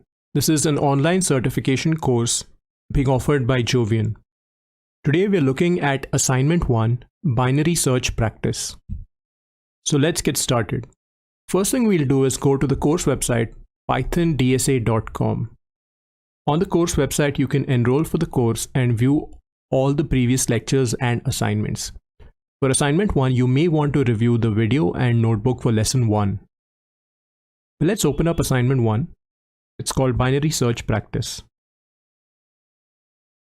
Now in this assignment, you will apply and practice the concepts that we covered in the first lesson. So you will understand and solve a problem systematically, implement linear search and analyze it, and optimize the solution using binary search and ask questions and help others on the forum. Let's open up the starter notebook for the assignment, which contains that problem statement and other information. Now this is a notebook you're looking at hosted on Jovian. You can see some description here, and if you scroll down below, you can also see some code. And you will need to execute this notebook, modify the code within it, and record a new version which you can then submit to see your score. So let's start reading through it. As you go through the notebook, you will find 3 question marks in certain places. To complete the assignment, you have to replace the question marks with appropriate values, expressions, or statements to ensure that the notebook runs properly end to end. Now keep in mind that you need to run all the cells. Otherwise, you may get errors like name error or undefined variables. You should not be changing any variable names or deleting any cells or disturb any existing code. You can add new code cells or new statements, but do not redefine or do not change some of the existing variables. You will be using a temporary online service for code execution, and we'll see how to use it in a moment. So keep saving your work by running jovian.commit at regular intervals. And then the question marks optional will not be considered for evaluation. Although we recommend doing them, they are for your learning, but you can make a submission before you have solved the optional questions. Now you can make a submission back on the assignment notebook page, and we'll see how to do that. And if you're stuck, you can ask for help on the community forum.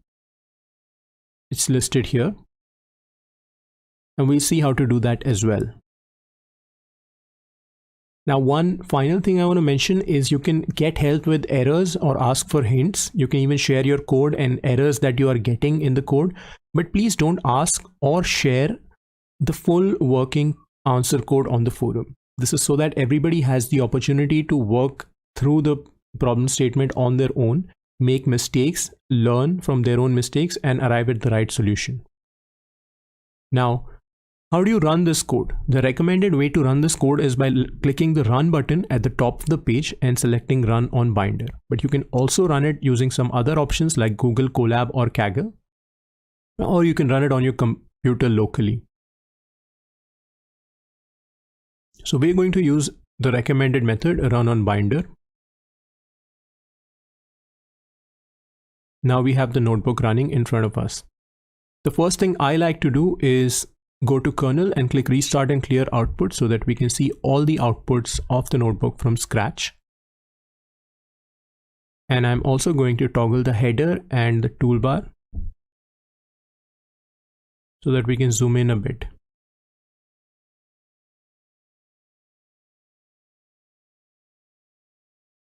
So now the same Jupyter notebook is now running online on a platform called Binder.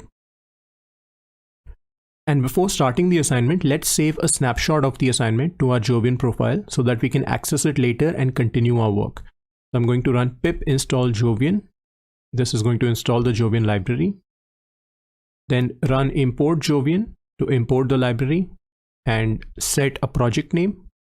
Here I'm just calling it binary search assignment, and run jovian.commit.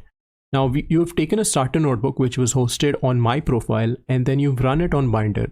As soon as you run jovian.commit, a copy of the starter notebook gets saved to your profile. So what you will see here is a link to a notebook hosted on your Jovian profile. Let's open it up here and see. So now this is your personal copy of the assignment notebook, Any changes that you make here and run jovian.commit will get added to your profile. So if you want to come back and continue your work, then you do not have to go back to the original starter notebook, which contains all blanks. Rather, you can come back to your profile, and you can come to your profile simply by opening jovian.ai. And on your profile, you can go to the notebooks tab. And on the notebooks tab, you will be able to find, as you can see here, you will be able to find the binary search assignment here. There you go. This is the binary search assignment that we just created. And you can open it and run it on Binder to continue your work. So moving along, this is the problem we are looking at here. You are given a list of numbers obtained by rotating a sorted list an unknown number of times. Okay, so we have two new terms here, rotating a sorted list. And don't worry if you don't know what that means. Normally, if you see any new terms in a problem, they will be explained somewhere within the problem itself. For instance, here you can see that there's a definition. We define rotating a list as removing the last element of the list and adding it before the first element. For instance, rotating the list 3241 leads to removal of the last number and then placing it at the very beginning. So you end up with the list 1324. This is a new operation that we are defining. This is not something standard, but you will find that a lot of problems will define new terms or new operations so that it becomes easier for you to understand the problem. So that's rotating a list. Now rotating a list once produces 1324. Now if you rotate that list again, the resulting list one more time, then you will end up with 4132 and so on. And then the other term is sorted. So sorted refers to a list where the elements are arranged in increasing order. In this case, we have numbers, and the numbers 1, 3, 5, 7 are arranged in increasing order. So this is a sorted list. But if this was 3, 2, 4, 1, well, the numbers are not arranged in increasing order. So that's not a sorted list.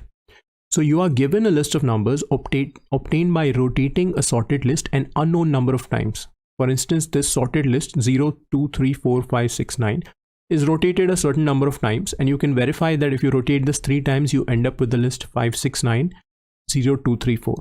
Right? You can see that first 9 comes to the beginning, then 6 comes to the beginning, and then 5 comes to the beginning. So you need to write a function, and you're given just this, the list. You're not given the original sorted list. You're given the list obtained by rotating some sorted list an unknown number of times. Now you need to write a function to determine the minimum number of times the original sorted list was rotated to obtain the given list. Your function should have the worst case complexity of order log n, where n is the length of the list. And you can assume that all the numbers in the list are unique. Okay, so 3 parts. Write a function to determine the minimum number of times you need to rotate the original sorted list. In this case, it is 3. The function should have the worst case complexity of log n. So this determines correctness, and this determines efficiency. And then this is some additional information to help you, that you can assume all the numbers in the list are unique. If this was not mentioned, you would also have to handle the case where your list does not contain unique numbers.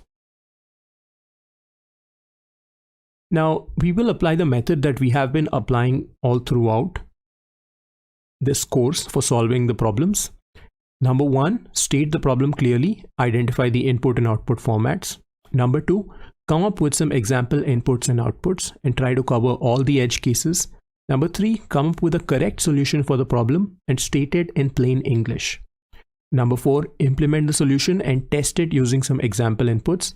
And having test cases and then implementing a solution allows you to test them using the example inputs and fix any bugs. That's why it's very important to have some test cases.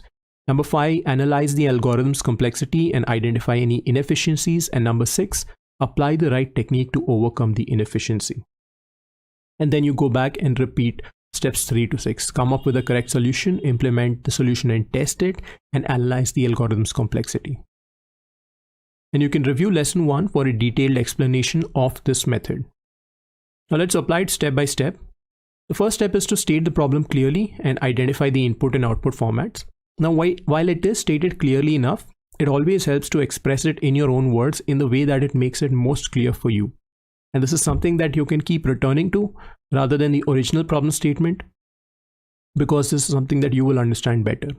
And it's okay if your problem overlaps with the original problem statement, but do try to express it in your own words. So in this case, what I've just done is I have double clicked here. So once you double click, you can now edit this text cell, and now we can start writing a problem. So let's say given a rotated list, we need to find the number of times it was rotated. And okay, I think what I've probably missed here is that it is a sorted list. So given a sorted list that was rotated some unknown number of times,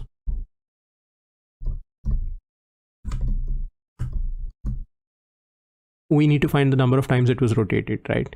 Maybe I'm just going to say given a rotated sorted list, because technically the input is not a sorted list, it's a rotated sorted list. So given a rotated sorted list that was rotated an unknown number of times, we need to find the number of times it was rotated.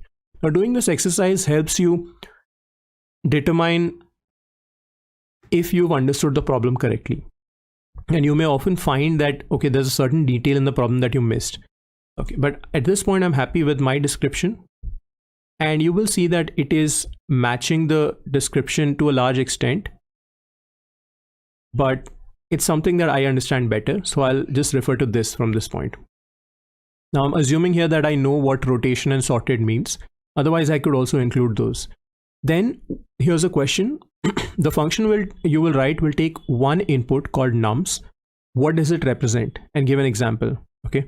So once again, we double click on this, and one input is nums. So this is a sorted rotated list. And let's give an example here. Let's say we take the sorted list 3, 5, 6, 7, 9, and then we rotate it a few times. Let's say we rotate it a couple of times. So we end up with this sorted rotated list. So that's our input. So we've answered the question here. Now the first question was to express the problem in your own words. This is the solution. The second question was, what does the input nums represent? Give an example. It represents a sorted rotated list 7, 9, 3, 5, 6. The third question is, the function you will write will return a single output called rotations. What does that represent? Well, you have to write a function that identifies how many times the list was rotated. So this is the number of times the sorted list was rotated. Okay. And in this case, the example that we have is that this sorted list was rotated twice. 3, 5, 6, 7, 9 was rotated 2 times. So you mentioned 2 here. Now you can see these back quotes that I'm using here. This is next to the number 1 on your keyboard or below the escape key. What these back quotes let you do is they let you express text as code within Markdown. You can see that they have a gray background and they have a different font. This looks a lot more like code. Same is here true for nums. So you can use Markdown and its features to your advantage to organize your descriptions and your text better. Okay, so now based on the above, we can now create a signature of our functions. We have a function called counts rotations. It takes a list of numbers and it returns. Well, right now we're just putting pass in here, but we know that it's going to return a single number rotations. Now, after each step, remember to save your notebook. So we are going to just run jovian.commit. And now if you leave your computer, you do not have to be worried that your work may be lost. So you can go in here and you can open up this notebook from your Jovian profile and press run at any point to run this notebook.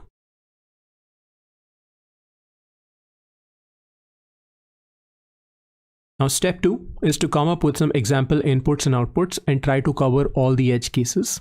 And our function should be able to handle any set of valid inputs. So here is some variations that you can encounter. A list of size 10 rotated 3 times, a list of size 8 rotated 5 times. So these are 2 generic examples.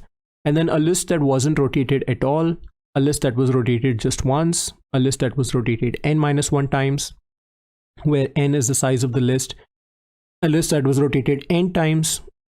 And what do you mean by rotating the list n times? Well, let's see. An empty list and a list containing just one element. And if you can think of more test cases, you should definitely add more test cases here. And what we'll do is we will express our test cases as dictionaries. So this will help us organize the test cases and test them all at once more easily using helper functions. So you can see here that we've organized one test case here and we've expressed the test case as a dictionary.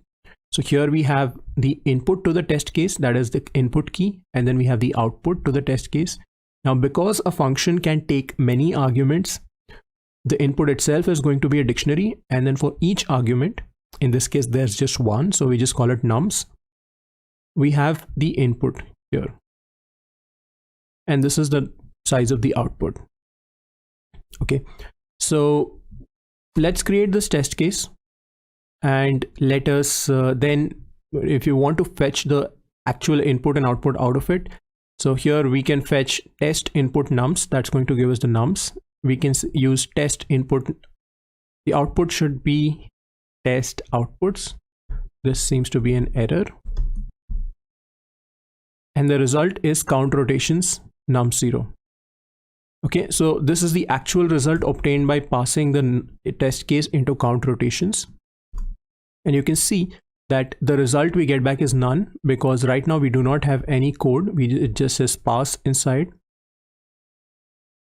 And the result and the output are not equal, because the output is the number 3, but the result is none. So that's okay. Our test case is failing right now because we have not yet implemented the function. But as soon as we implement it, we expect to see the test case passing. Now, to help you avoid all of this work, we have given you a function called evaluate test case. So from jovian.python DSA, you can just import evaluate test case and then call evaluate test case with the function you want to test and the actual test case. And you can see here it prints the input that was passed in, the expected output, the actual output that was obtained, and the test result. In this case, the test result was failed. And the execution time is also printed here if you just want to evaluate if a certain implementation is faster than another. So now your job is to create test cases for each of the scenarios listed above. So here is test 0, that is same as the original test case that we had created. Now here is test 1, a list of size 8 rotated 5 times. I will let you create this, but it will look something like this. You will open up, you'll replace the 3 question marks with, let's say, a list of size 8. So 1, 2, 3, 4, 5, 6, 7, 8. And you can imagine that if this was rotated 5 times, then 1, 2, 3, 4, 5. 5 of these numbers will then move to the first position. And you get this as the input numbers. And the output, well, it was rotated 5 times. So I think you can guess that the output here should be 5. Now here is a list that wasn't rotated at all. What should be the output here? I'm sure you can guess that the output here should be 0. So I'll let you fill this out. Here is a list that was rotated just once.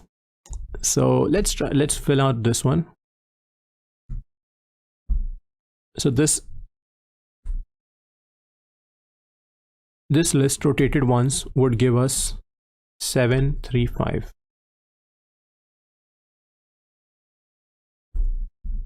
There you go.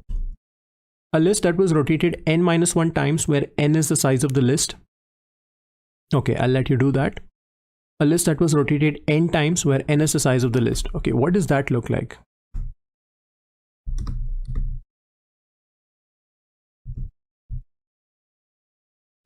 So you take this list and then you first put 10 in the first position, and then you put 9 in the first position. So 9, 10 comes to the beginning, and 3, 5, 7, 8 comes after it.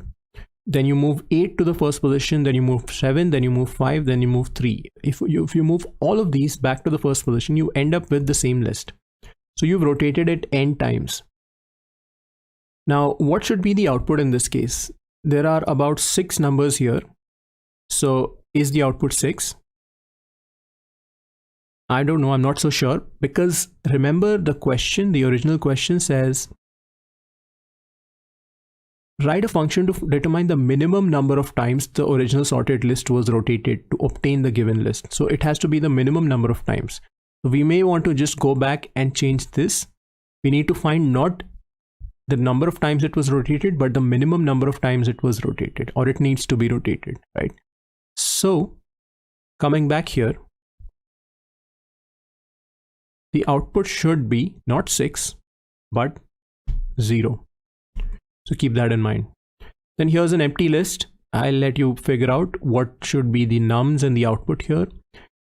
And here is a list containing just one element. Once again, should be pretty straightforward. Can you rotate a list with one element? I'll let you decide. And then we are taking all the tests and putting them into a single list. Now, since I have not defined all the tests, I am not going to use this definition which contains all the tests, but I'm just going to pick the number of tests that I have defined. So we have defined here test 0, test 1, test 3, test 5. I'm just going to put in test 0, test 1, test 3, and test 5.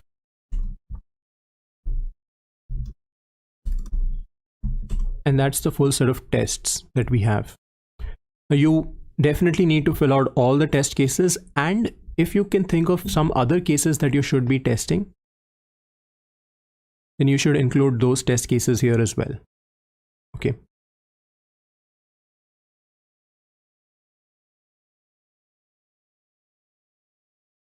Now to evaluate your function against all the test cases together, you can use the evaluate test cases helper function from Jovian. So there are two functions. Evaluate test case works with a single test case, and evaluate test cases works with a list of test cases. So we have a list of test cases here. I have 4, but you should have about 8 at least, and a few more if you've created them.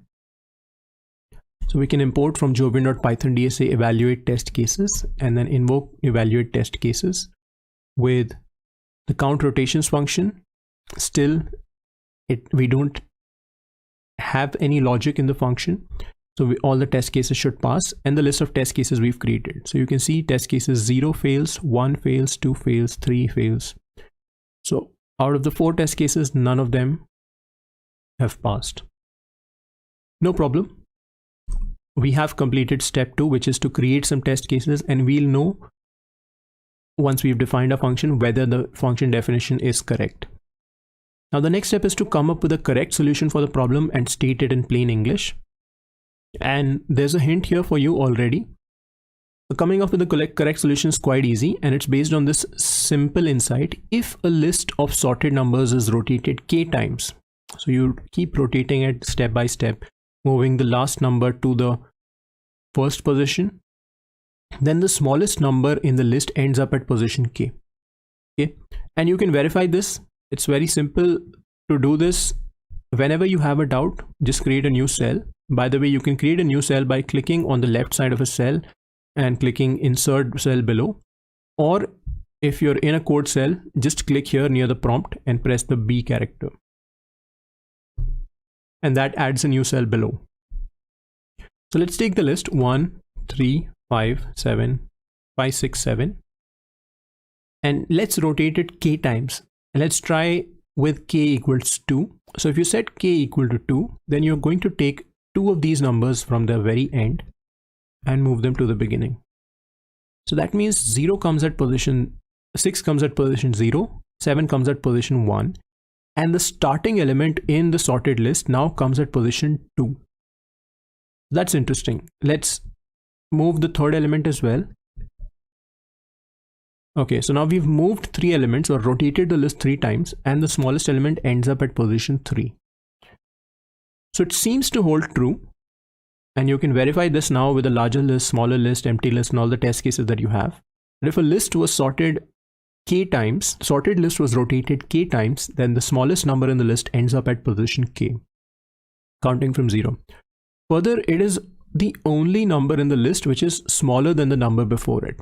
And you can see this once again. The smallest number is at position 3, and all of these numbers are higher than the numbers that come before them, except the number 1, which is smaller than 7. So we simply need to check for each number in the list whether it is smaller than the number that comes before it. If there is a number before it, then our answer is simply, which is the number of rotations, is simply the position of this number, right? So if you can find the position of the number which is smaller than the number that comes before it, the position of the number is also equal to the number of times the sorted list was rotated. And if we cannot find such a number, then the list wasn't rotated at all. And that's it. You can see here in this list, now applying this logic, 3 is the number, the smallest number. And not only that, 3 is the only number which is lower than the number that precedes it, the predecessor, which is 29. And since 3 occurs at position 4, well, actually 3 occurs at position 3. 0, 1, 2, 3.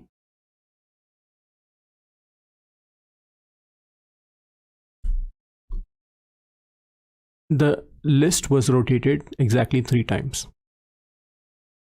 Now we can use the linear search algorithm as a first attempt to solve this problem. And the linear search simply involves working through this list from the left to the right.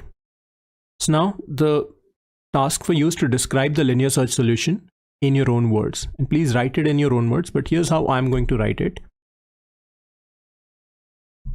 Let's say create a variable position with value 0. So this is the position for tracking. This is for tracking the position.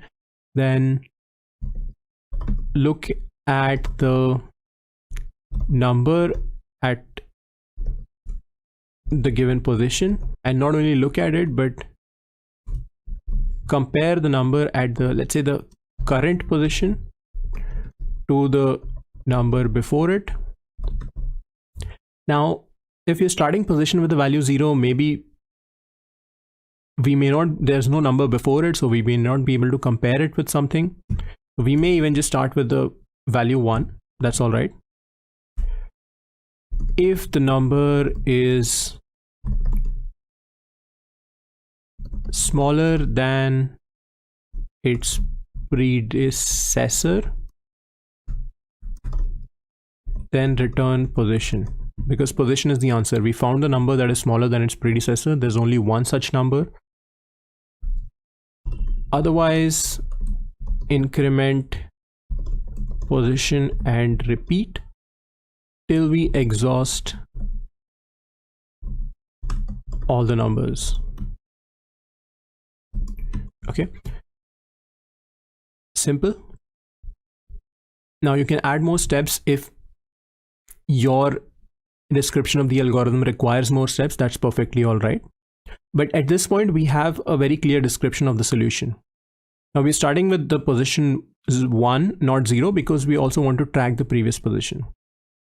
Now we import Jovian here and commit our project once again, and keep saving your work after every step so that you can continue your work. So now we're talking about implementing the solution and testing it. So let's implement the solution. We said that we want to start with position 1. And when should the loop be terminated? Well, while position is less than the len of nums. I guess that's fair. And then what is the success criteria? So we have if position greater than 0 and nums of position less than nums of position minus 1. Okay, so that's the success criteria here. Now you can see that there's a condition if position greater than 0 here. So we don't really need to start position at 0. We can start position at, we don't really need to start position at 1. We can start position at 0 as well. And all that will happen is this condition will get skipped and position will get incremented. And this is a good practice, because whenever you iterate over a list, you normally just want to start with 0 just to avoid any confusion later when you're reading the code, that did you intend to write 0 here or 1, etc, etc. So just put in position equals 0 here and simply skip the check here, or simply skip this comparison if position is not valid. right? So whenever you're accessing an element from inside a list or inside a dictionary, you always want to make sure that that index or that key is valid. Okay, here we are making sure that the key position -1 is valid by checking position greater than 0. In any case, we now have the logic, and finally we are saying that if the number at position is less than the number that comes before it, then we return that. And that's just going to, if it's not, then it's going to increment the position, and it's going to check again and again and again till we run out of numbers. Now, if you've exhausted the entire list, then it follows that there were no rotations, or there were n rotations exactly. In either case, the number we return should be 0. Okay. So keep this in mind. You may have the doubt, should you be returning -1 here, or should you be returning 0 here? Well, the question does specify clearly that you are given a sorted rotated list and you have to find the number of times it was rotated. Now, obviously -1 rotations are not possible. So -1 would not be a valid return value from your function. And this is the reason we write test cases too. Now let's evaluate the test case. So let's call evaluate test case for a single test case on count rotations linear, and let's see what the test case is. This is the test case here, and this is the output. We call evaluate test case with count rotations linear and test, and that gives us a linear search result. And you can see here, this was the number, the list of numbers, this was the expected output, and this was the actual output. So great, our function seems to have passed the test case. Now we can evaluate all the test cases by calling count rotations linear on all the test cases together, and that gives us a whole list of test results. Test case 0 and 1 and 2 and 3, all of them have passed. Now if you had put in -1 here,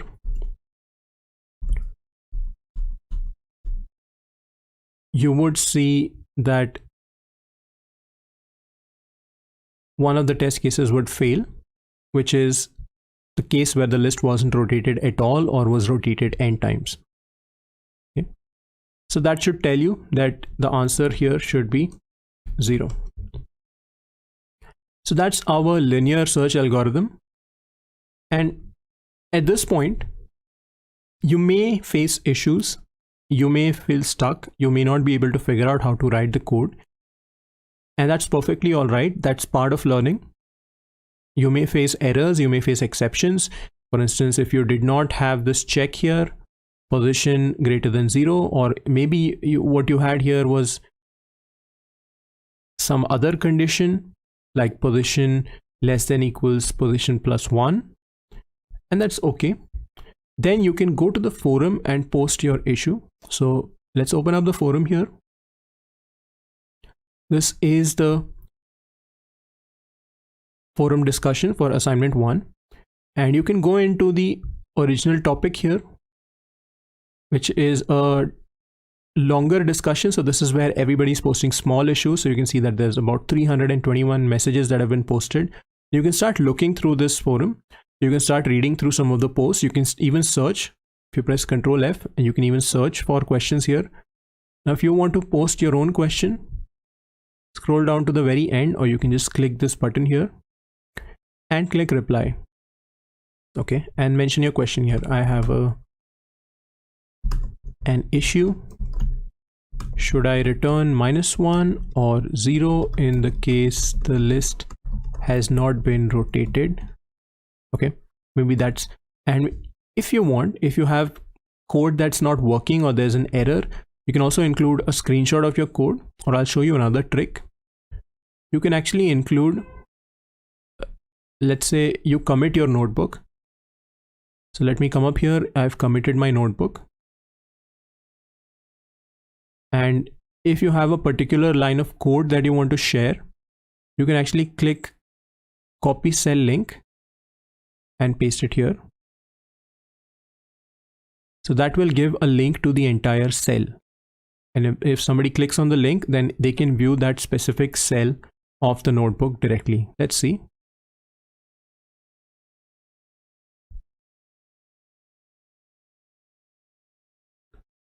You can see here that it brings us directly to this specific cell.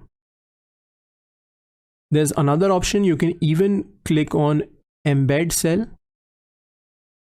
Okay, for secret notebooks we do not allow embedding, but copying the cell link should work.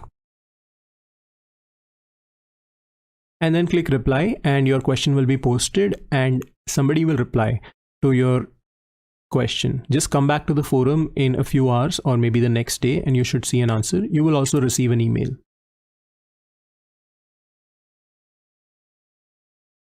So that's the discussion topic. You can also go back to the topic here, the category here, and create a new question. You can see that if you want to start your own thread, if you think your question deserves a deeper discussion where multiple people can reply, you can also create a new thread by clicking new topic.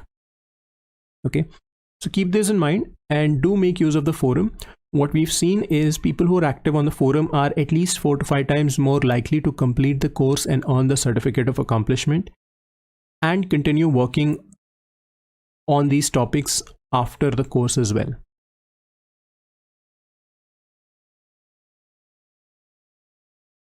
Okay, so the next step is to analyze the algorithm's complexity. And the way to do this, if you've seen lesson 1, is to simply count the number of iterations, the number of executions of the while loop. Now, if you have a list of numbers of size n, then you can see here that this is the key loop here, while position less than the length of numbers. So then there will be n loops or n iterations, and then inside each iteration we're performing certain comparisons and returning things. So all of these are in effect constant time, and based on this you can probably tell that the complexity of linear search is order of n. So you can just put in a big O n. In the big O notation, this would be order n. So that's the first part of the assignment, linear search. Now the next step is to apply the right technique to overcome the inefficiency, and that's where you can now read through the rest of the assignment. Now the idea here is this: binary search is the technique we'll apply, and the key question we need to answer in binary search is, given the middle element, can you decide if it is the answer, which means if it is, let's say, the smallest number in the list, or whether the answer lies to the left or the right of it. Okay, so if the middle element is smaller than its predecessor, then it is the answer. We already know that because there's only one number in the list that is smaller than its predecessor. So you can see here, for example, now if the middle element was 1, which it's not, but suppose the middle element was 1, and you can see that 1 is smaller than 8, then we know that 1 is the answer. So the position of the middle element is the answer. However, if it isn't, then we need a way to determine whether the answer lies to the left of the middle element or to the right of it. And consider these examples. So here you can see that the middle element is 3, and the answer is the position 2. So in this case, the answer or the smallest element lies to the left. On the other hand, in this case, you can see the middle element is 4, and the smallest element -1 lies to the right of it. So now you need to apply your mind and think of a check that will help you determine if the middle element, given the middle element, if the answer lies to the left or the right of it, right? And we're looking for the smallest element, remember. So the logic here, if you just spend a couple of minutes, you will come up with this quite easily. If the middle element of the list is smaller than the last element of the list, okay, or the last element of the range that we're currently looking at, that means that all the numbers here are in increasing order. So then the answer lies to the left of it. On the other hand, if the middle element of the list is larger than the last element of the range, that means that because we know that the list is a rotated sorted list, so that means that the numbers increase up to a point and then there's a decrease and then they continue increasing. That's the only way in which the final element can be smaller. So that means the answer lies to the right of it. So that's the logic here for binary search. And now what you have to do is describe the binary search solution in your own words. So here once again you have these 4 or 5 lines. And it's very important that you do this, because if you cannot express it, then coding it is also going to be difficult for you. So always do this exercise of expressing the solution in your own words when you're practicing, when you're solving a coding challenge or something. Even in an interview, it's also very important, because the first thing you need to do is to communicate to the interviewer your thought process and how you're thinking about the problem. So the first thing you need to do is describe a simple solution in simple words, and then they may or may not ask you to code that solution. And then the next thing is to identify the complexity or identify the inefficiency. Then the next step for you is to describe the optimal solution or the binary search solution in your own words. Okay.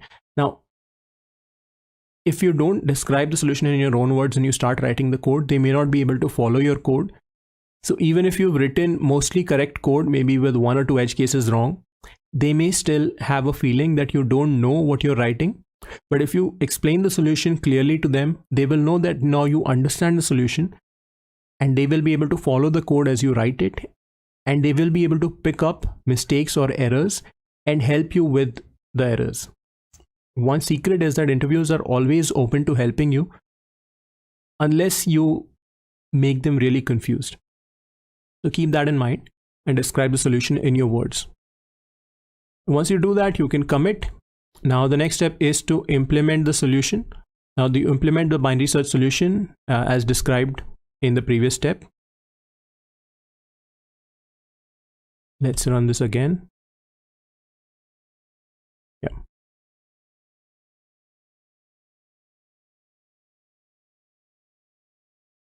So you run count rotations, define the function count rotations binary. Now you may want to review lesson 1 here on how to start it out. You see that low starts out at 0 and high starts out at len nums -1, and I will not solve the rest of this, but there is a certain condition here between low and high. So in binary search, we are starting with the entire list as the range. Then we're looking at the mid number. So we're getting the mid position, and we look at the number at the mid position. Then we check if the middle position is the answer. So if the middle position is the answer, we return the middle position. Then we check if the answer lies in the left half.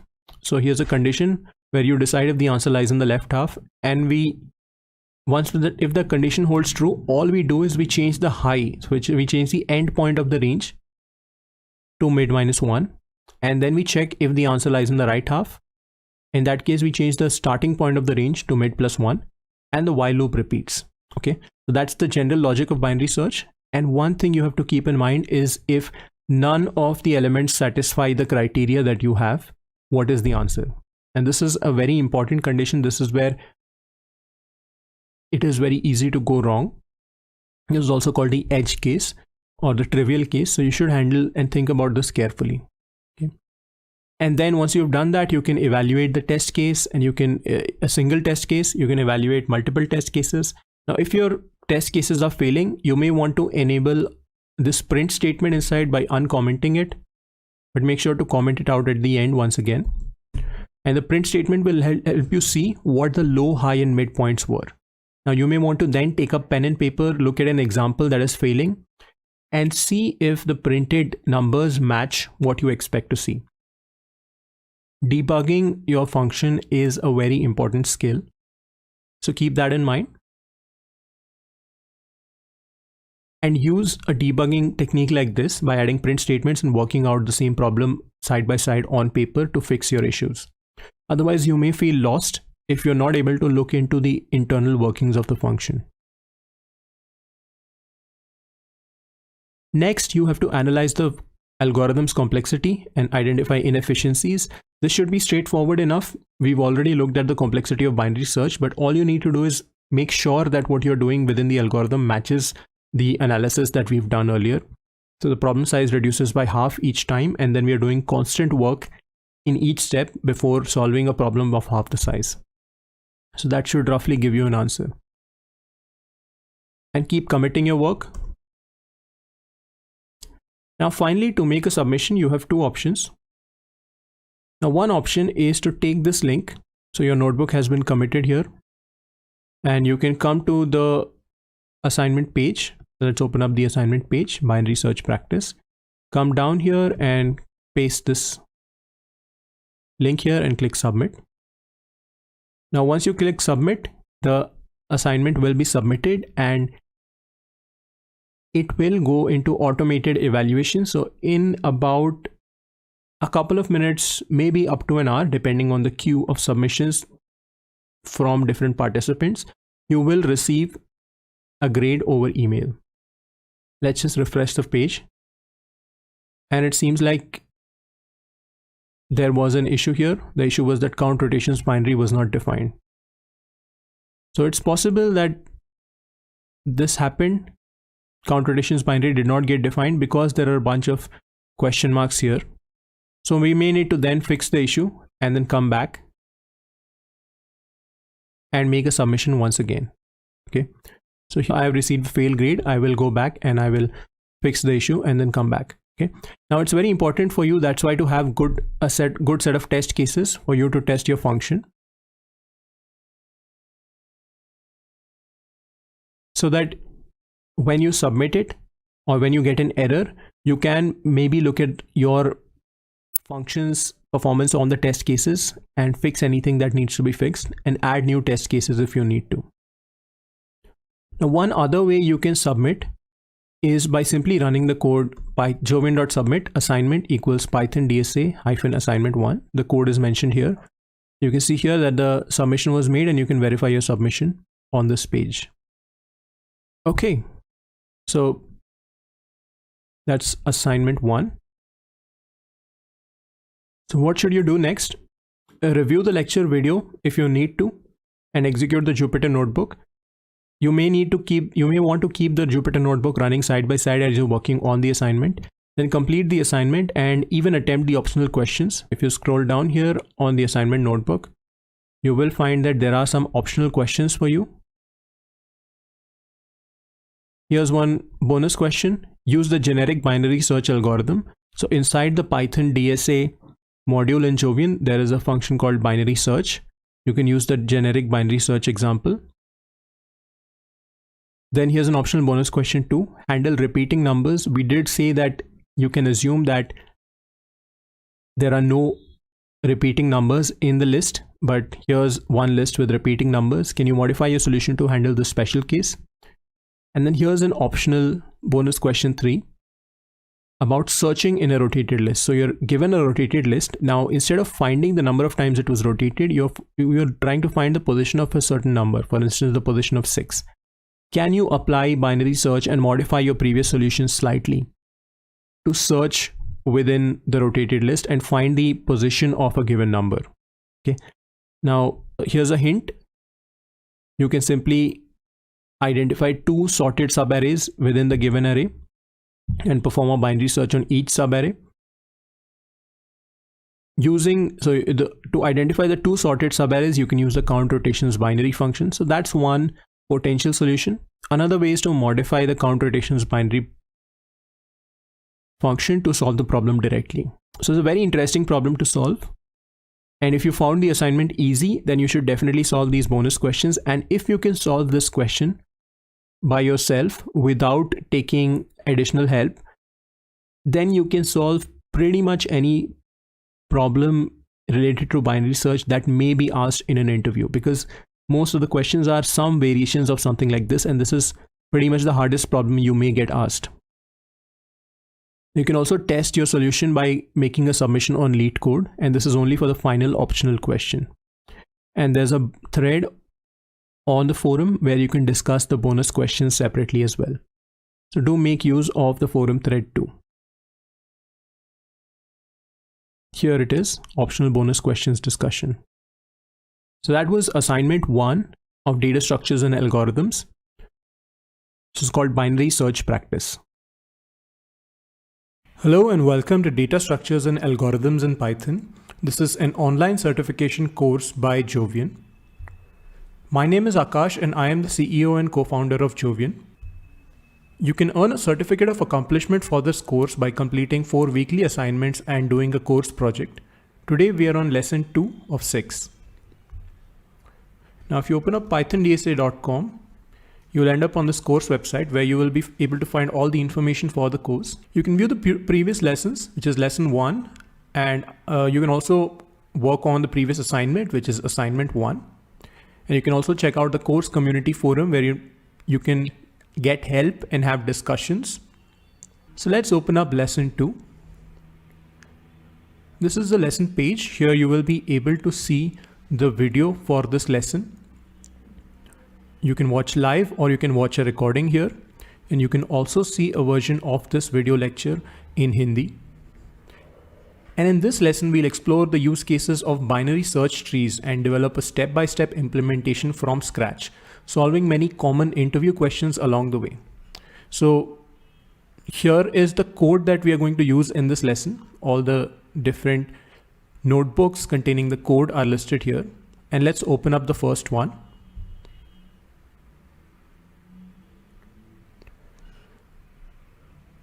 So here you can see all the explanations and the code for this lesson. This is binary search trees, traversals, and balancing in Python. And this is the second notebook in the course. You can check out the first notebook in lesson 1. And if you're just joining us, this is a beginner-friendly course and you do not need a lot of background in programming. With a little bit of understanding of Python and a little bit of high school mathematics, you should be able to follow along just fine. If you do not know these, then you can follow these tutorials to learn the prerequisites in just about an hour or 2. Now, the best way to learn the material that we're covering in this course is to actually run the code and experiment with it yourself. So to run the code, and you can see here, if we scroll down, you can see that there is some code here on this page as well. Now to run the code, you have 2 options. You can either run it using an online programming platform, or you can run it on your computer locally. So to run this code, we will scroll up and click on the run button and then click run on Binder. And this is going to start executing the code that we were just looking at. So once again, you can go on the course page, pythondsa.com, open up lesson 2, and you can watch the video there. And on lesson 2, you can open up the link to the code where you can read the code and the explanations here. And if you want to run the code, just click the run button and that will execute the code for you.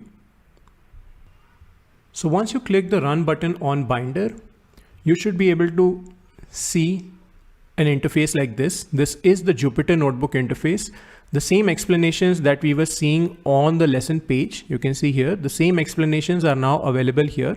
But the difference is you can now edit these explanations and you can go down and you can actually run some of the code in this tutorial. You can see here that you have a run button, and when you click the run button, that is going to run the code in this particular cell. And this is a Jupyter Notebook made up of cells. Now we'll do a couple of things here. The first thing we'll do is we'll click on kernel and click on restart and clear output. What this will do is this will clear all the outputs of the code cells so that we can execute them ourselves. And then I'm just going to zoom in here and hide the interface so that we can look at the explanations and the code. So finally, we have some running code. And in this notebook, we will focus on solving this specific problem. And this is a common question. A question of this sort can be asked in interviews. So this is an interview question, but along the way, we will also learn how to build binary trees and binary search trees and how to apply them to several other questions. So here's the question.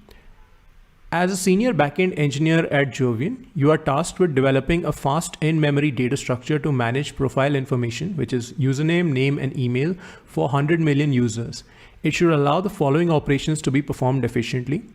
You should be able to insert the profile information for a new user, find the profile information for a user given their username, and then update the profile information of a user once again given their username, and list all the users of the platform sorted by username.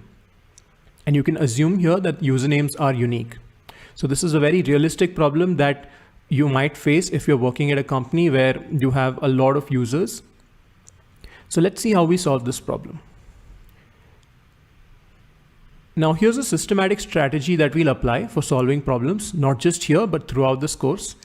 The first step is to state the problem clearly and in abstract terms, and then identify the input and output formats. Then come up with some example inputs and outputs to test any future implementations and try to cover all the edge cases. And then come up with a simple correct solution for the problem. It doesn't have to be efficient, it just has to be correct, and state it in plain English. And then implement the solution and test it using some example inputs. Fix bugs if you face any. And finally, analyze the algorithm's complexity and identify inefficiencies if any.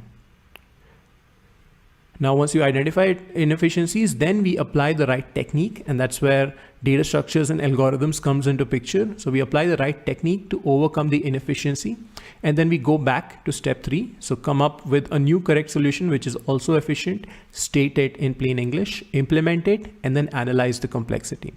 Now, if you follow this process, you should be able to solve any programming problem or interview question. So step 1, we state the problem clearly and we identify the input and output formats.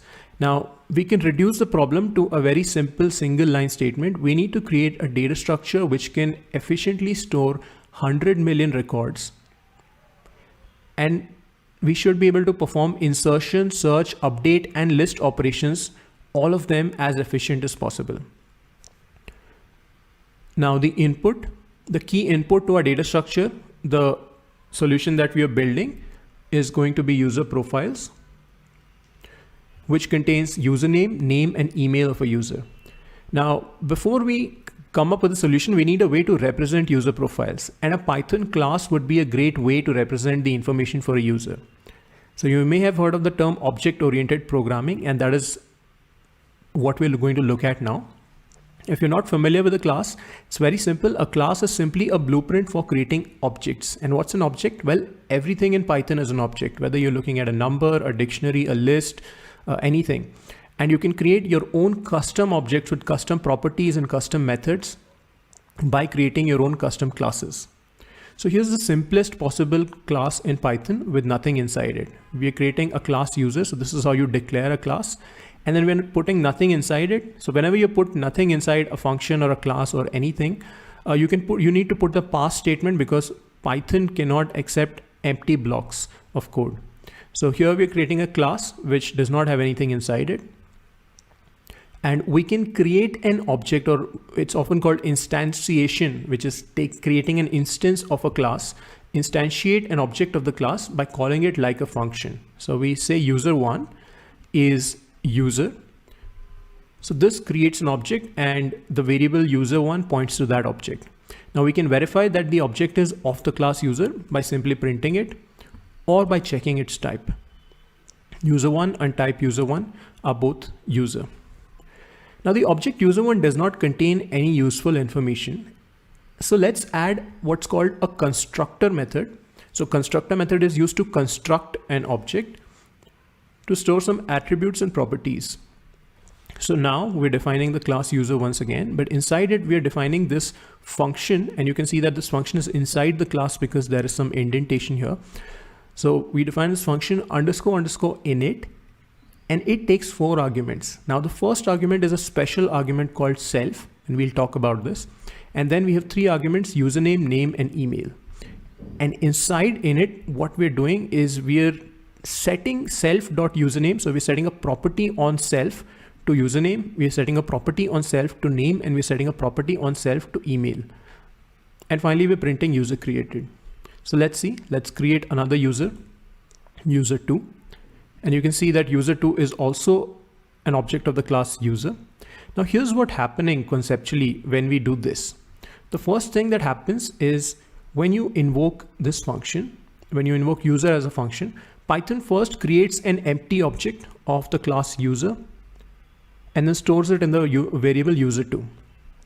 And then Python invokes the init function, and to the init function, it passes user2, the object that was just created as self, and then the other arguments that were passed while creating the object as the rest of the arguments. So you can imagine that we are basically calling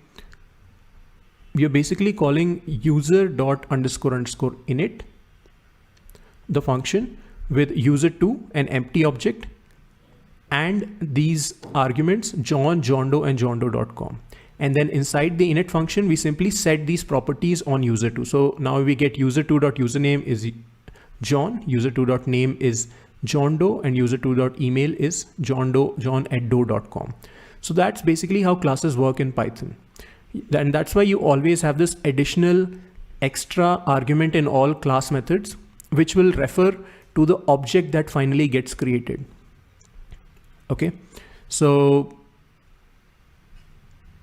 once user2 is created with the values John, John Doe and johndoe.com, you can check that user2.name is John Doe and user2.email is john@doe.com and user2.username is John.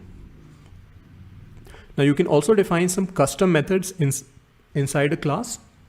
So obviously we had the init method, but here we are also defining another method called introduce yourself. Now introduce yourself takes again 2 arguments. The first argument is self, which will refer to the actual object that gets created later.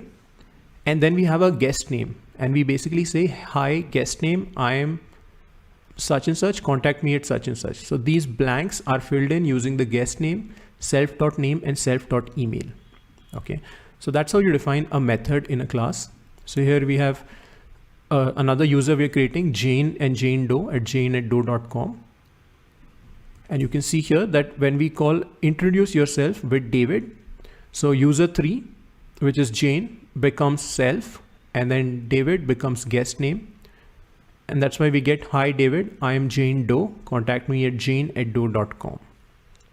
So that's a quick refresher on classes in Python. Now there's a lot more to classes, but the simplest thing you need to know is how to define a class, how to create a constructor, which is __ init, how to set some properties, like we said, the properties name, email, and username.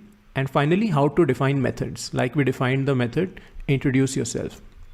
And that's all we will need today. So we won't need much more than that.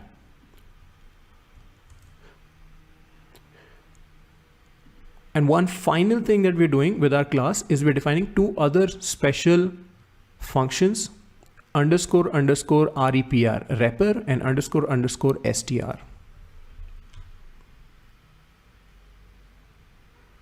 So now these two functions are used to create a string representation of the object. And you can see here, once we create an object user4, now, and if we try to print user4, you can see that user4 is now printed like this. So user3 was not printed.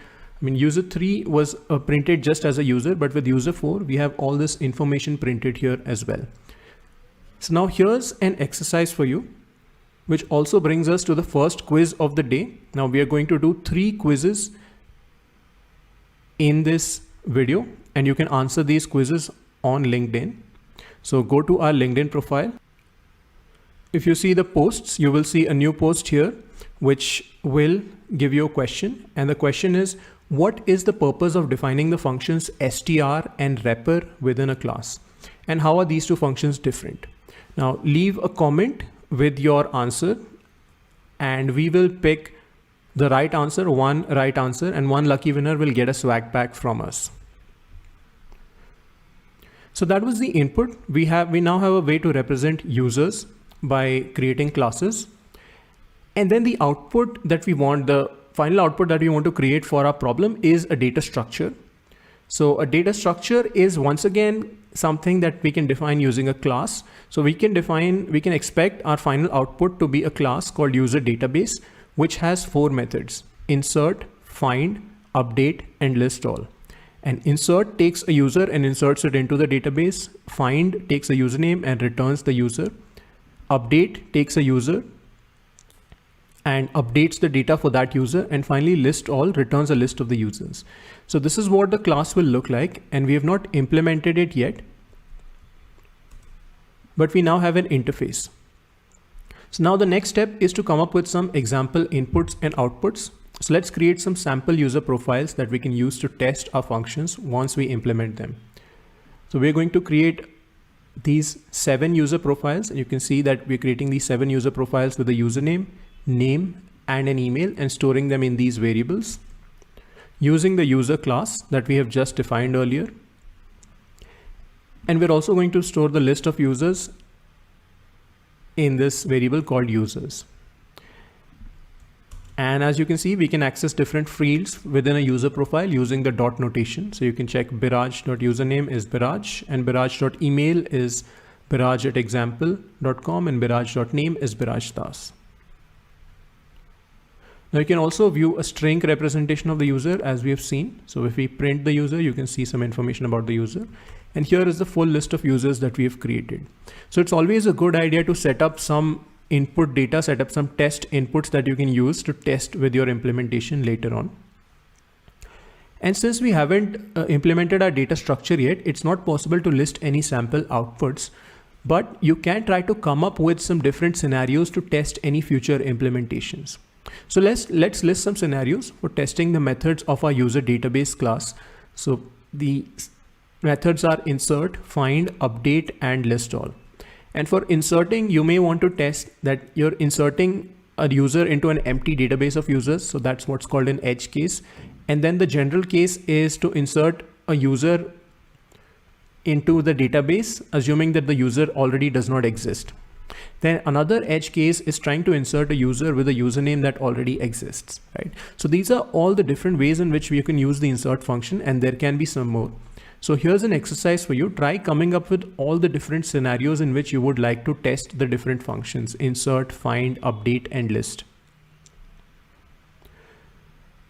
So that completes step 2. Now we have some sample inputs, and then we have some scenarios in which we are going to finally test our function. So the next step is to come up with a simple correct solution and then state it in plain English. Now here's a simple and easy solution to the problem. We simply store the user objects in a list sorted by usernames. That's simple enough. And suppose we do that. So inside our data structure, we have a list which simply contains a bunch of user objects. Then the various functions can be implemented like this. So you have the insert function. The insert function simply requires looping through the list and then adding the new user at a position that keeps the list sorted. So for instance, if you have the users Akash, Hemant, and Siddhant already, and then you're inserting the user Biraj, then you can tell that Biraj should go between Akash and Hemant in alphabetical order. So that's how you insert a new user and maintain the sorted property of the list. Then to find a user, we simply loop through the list and then find the user object with the username matching the query. So that's if you're looking for Hemant, for instance, you start from the beginning, you go through Akash, Biraj, and finally hit Hemant, and then you can retrieve the user object associated with Hemant. And then you have update. Now updating is very simple as well. It's similar to find. So you find the user object matching the query and then update the details of that user object. And then finally, because our internal representation is already a list of user objects sorted by usernames, so we can simply return that list when we want to list the users. So that's our plain English description, and it's always a good idea to describe your solution in plain English so that you can clarify any doubts you have. And even during interviews, it's a good idea to have a conversation with the interviewer before you actually implement the solution.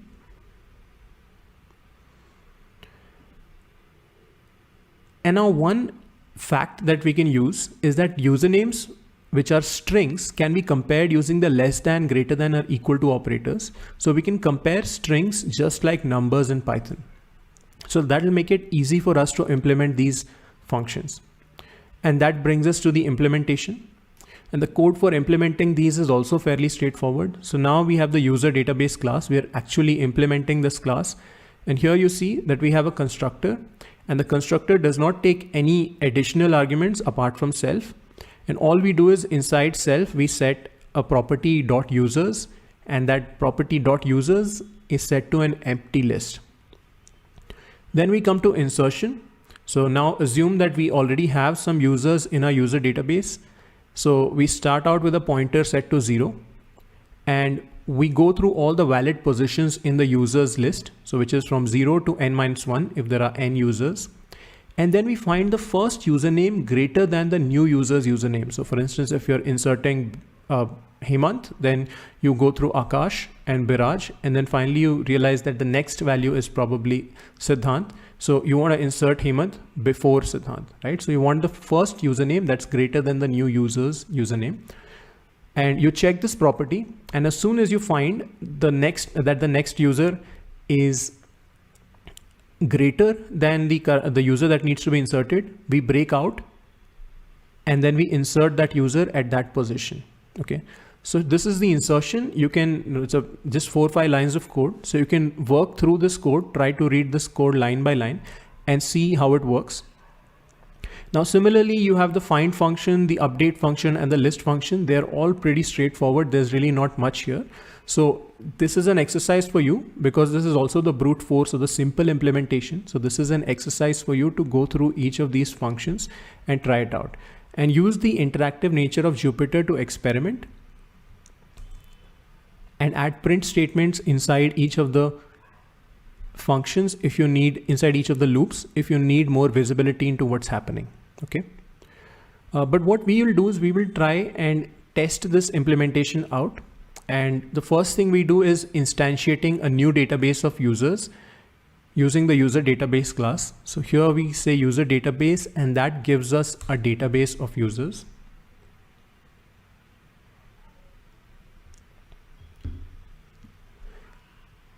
And now let's insert some entries into this database. So we can now insert, for instance, we can insert the value Hemant, Akash, and Siddhant. So here we have inserted 3 values into the database, and now we can retrieve the data for a given user, given their username, using the find method. So now if we say database.find Siddhant, that returns a user, and we can check the value of user. And you can see that now we have retrieved the data for Siddhant, which is username Siddhant, name Siddhant Sinha, and email siddhant@example.com. Now let's try changing the information for a user. So to change the information, we can call database.update and then simply pass in a new user object. So let's say we want to change the information from Siddhant Sinha to Siddhant U. So this is how we do it. We call database.update. And now if we find the information once again, now if you call database.find once again, we get back a user object, and this time with the updated information. So we have created the database, we have inserted some values into it, and then we have retrieved values out of it, and we've also updated them. And finally, we can retrieve a list of the users in alphabetical order. So now if we list it out, you can see here that we have the username Akash, we have the username Hemant, and we have Siddhant. These are the 3 values that were inserted, and they are all in alphabetical order of username. Now if we insert a new user, let's say we insert Biraj, we can make sure that Biraj is inserted into the right position.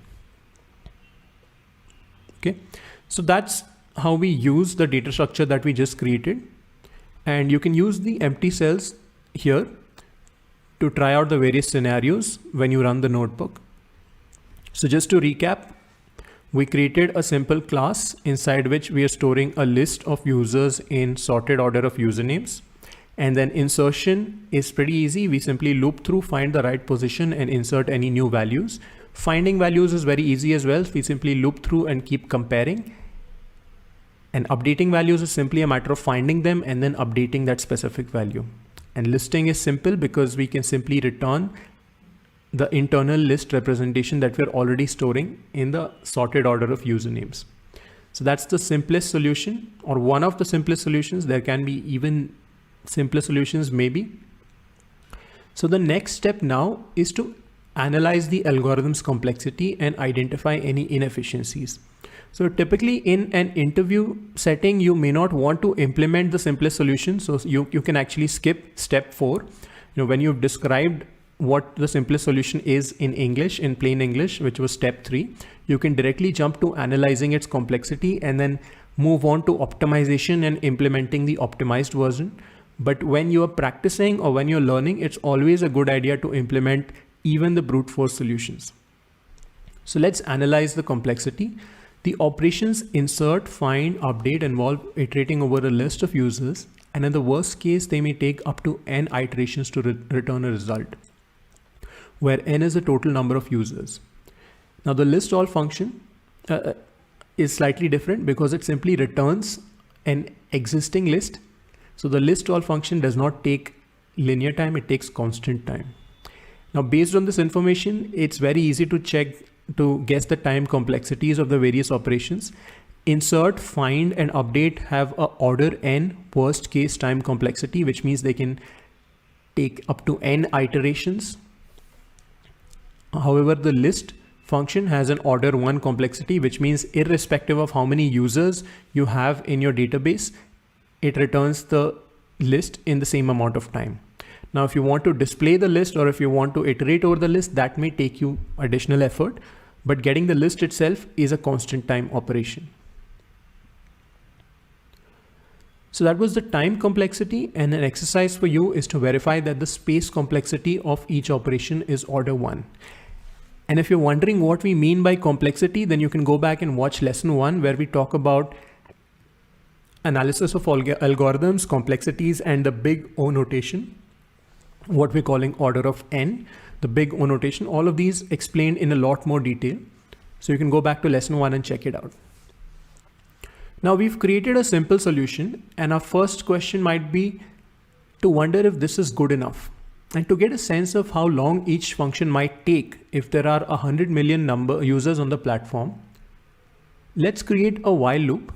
Let's create a for loop and let's run it for, let's see how many this is, 1, 2, 3, 4, 5, 6, 7, 8. So let's run it for 10 million or 100 million numbers. So here we are creating a range of 100 million numbers, and we're running a for loop which iterates over the entire range. And we're simply performing a simple operation, which we're not really using. We're just multiplying the number by itself to simulate what might happen if we have our database of 100 million users and we're trying to find a user. Now, what is the worst case scenario here? And let's run this. And you can already see that it is taking a while.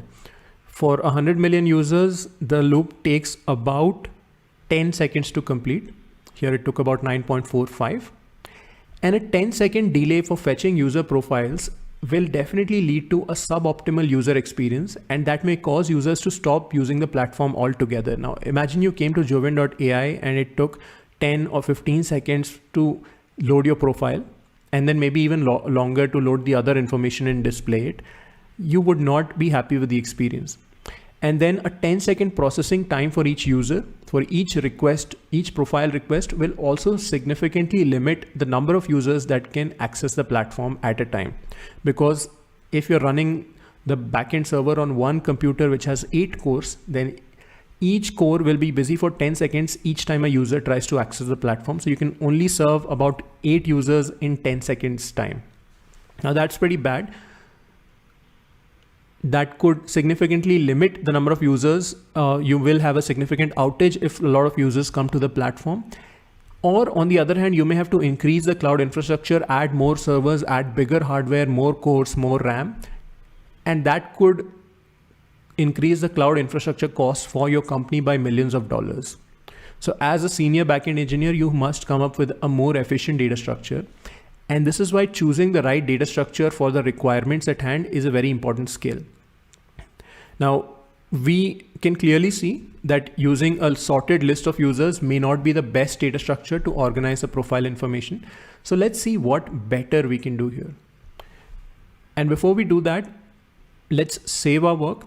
So remember that this notebook, we were running it on an online platform called Binder, and Binder can shut down at any moment because it is a free service. So what you want to do is run pip install Jovian and then import the Jovian library, and you can then run jovian.commit.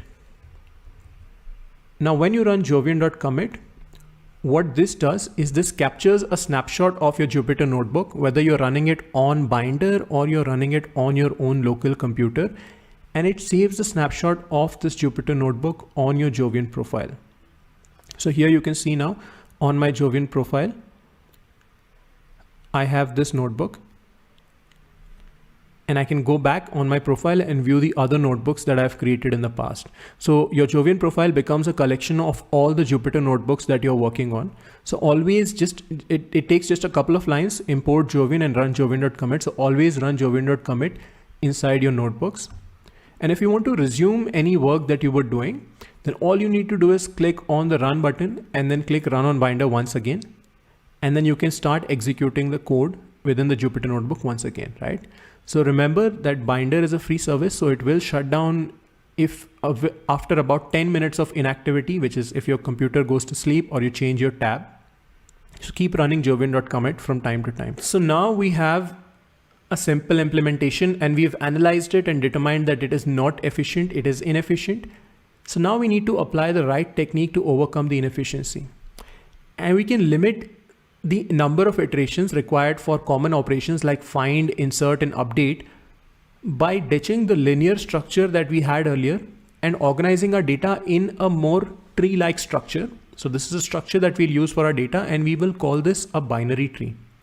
Now this is called a tree because it vaguely resembles an inverted tree trunk with branches. So you can think of this as the root. So this as the root, and then you can see each of these are like branches. And then there are nodes where branches then split into multiple branches. So these are called nodes. And finally, at the end, you will have individual nodes which do not have any more branches, and those are called leaves. So these are some terms that are used.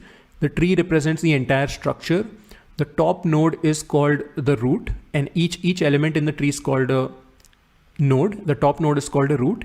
And then the bottommost nodes, which do not have any sub trees or what are called children, which do not have any children, are called leaves, right? So the root node has 2 children, and then each node therewith can have 0, 1, or 2 children.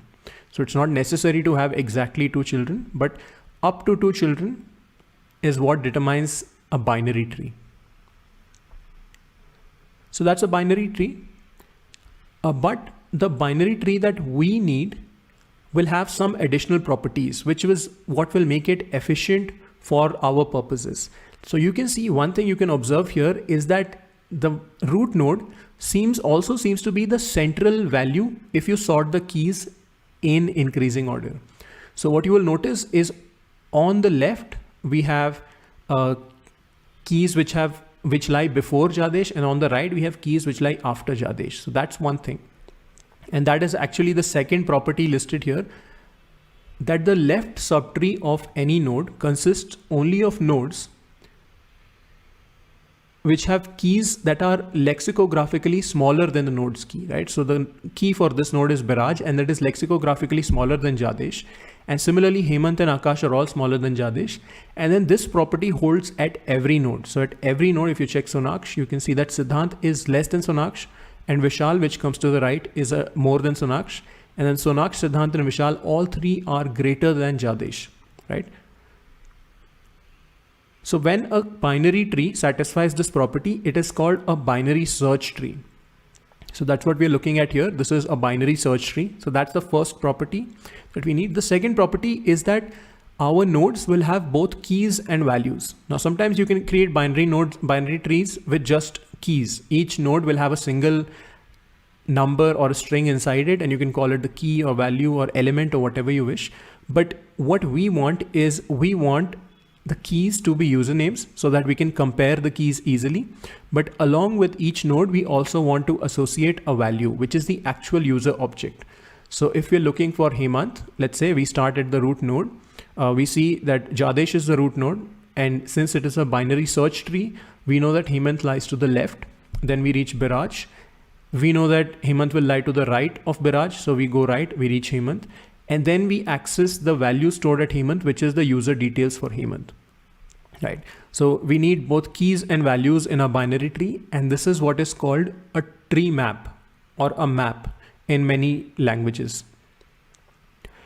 And then finally, this tree that we will create, this data structure that we will create, it will be balanced. So here what we're looking at is each node has 2 children left and right, but it is also possible to have an unbalanced tree where you only have one child on each on maybe one of the sides. So we will require it to be balanced, which means that it does not skew too heavily in one direction. And we'll talk about what balancing means, and we'll talk about how to check if a tree is balanced and how to keep a tree balanced. Okay. So we'll go over all of these things step by step, but these are some of the properties that we want our final data structure to have. Okay. So one important property of a tree, of a binary tree, is the height of a tree. In fact, if you start counting, you can say this is level 0, where you have one node, and this is level 2, or this is level 1, where you have two nodes, the left and right child of the root node. And then this is level 2, where you have four nodes, the left and right child of the first node on level 1, and the left and right child of the second node on level 1, right? So you can see that the number of nodes in each level in a balanced binary tree is double of the number of nodes of the previous level.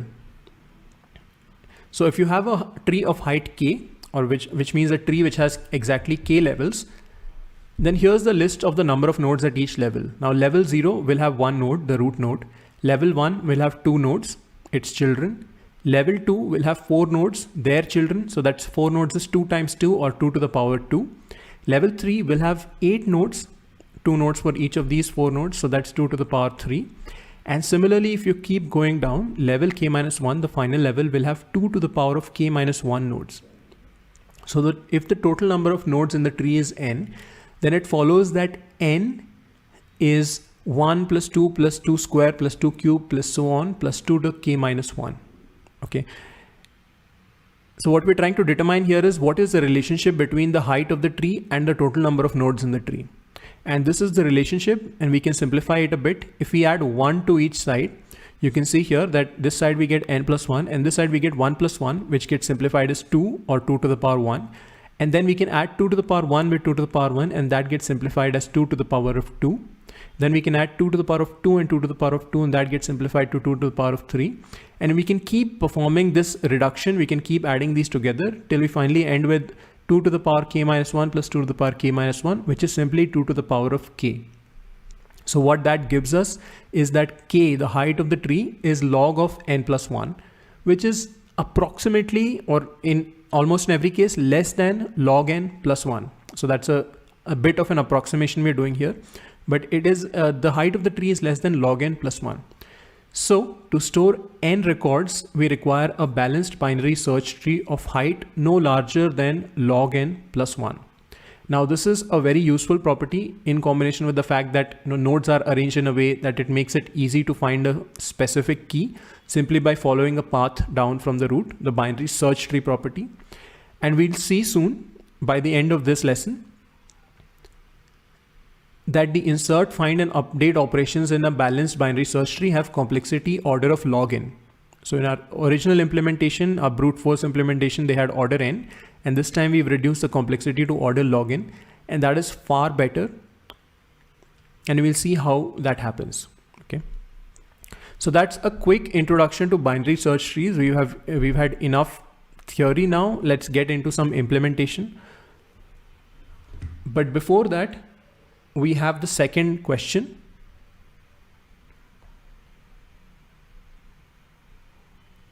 Now, binary trees are very commonly used as data structures for a variety of different languages. For instance, Java, C++, Python. Java and C++ have this concept of a map, which is represented using a binary tree.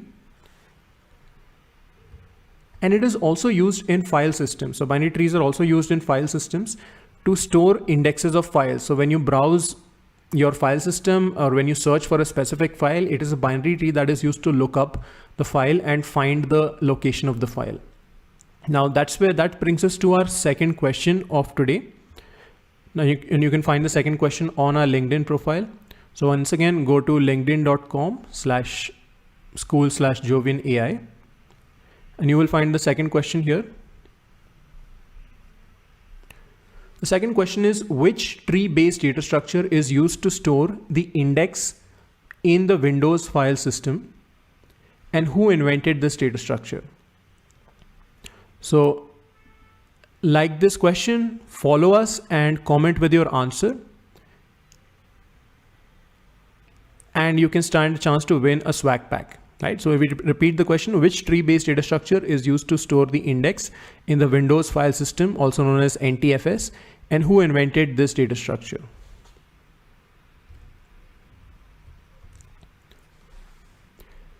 Okay, so let's get to the implementation of binary trees. And here's a very common interview question that you might get. Implement a binary tree using Python and then show its usage with some examples. So what we'll do as we implement binary trees and binary search trees is to also cover many common interview questions. In fact, we'll cover exactly 15. So that's quite a few. And the first one is to implement a binary tree. And to begin, we'll create a very simple binary tree. So we will not have any of the special properties like key value pairs and binary search tree and balancing. Rather, and we'll also use numbers as keys within our nodes because they're simpler to work with. So here is an example binary tree. So we have a root node and then we have a left child and a right child. And here's a simple class representing this, representing a single node within the tree. So we're calling this class tree node. And it has a constructor function. It simply takes a key and it sets self.key to key.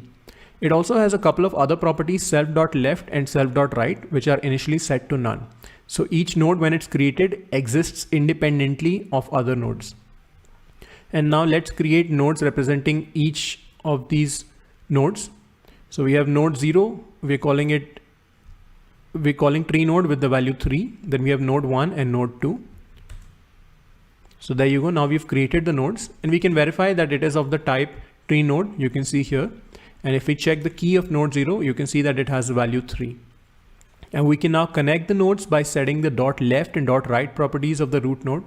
So if you go to node 0 and set dot left to node 1, so now we've connected node 0 to node 1. And similarly, if we set node 0 dot right to node 2, now we've connected node 0 and node 2. And that's it, we're done. So now we have 3 nodes and then we've connected each of those nodes. And we may also just want to track which is the root node. So we can create a new variable called tree and simply point it to node 0. So tree points to the root node of the tree and then the root node is connected to its children and the children will be connected to their children and so on. So you can check here that if we check tree.key, we get 3. And if we check tree.left.key, so tree is the root node, it has a value 3. Tree.left is this node, so it should have the value 4. And tree.right.key should have the value 5.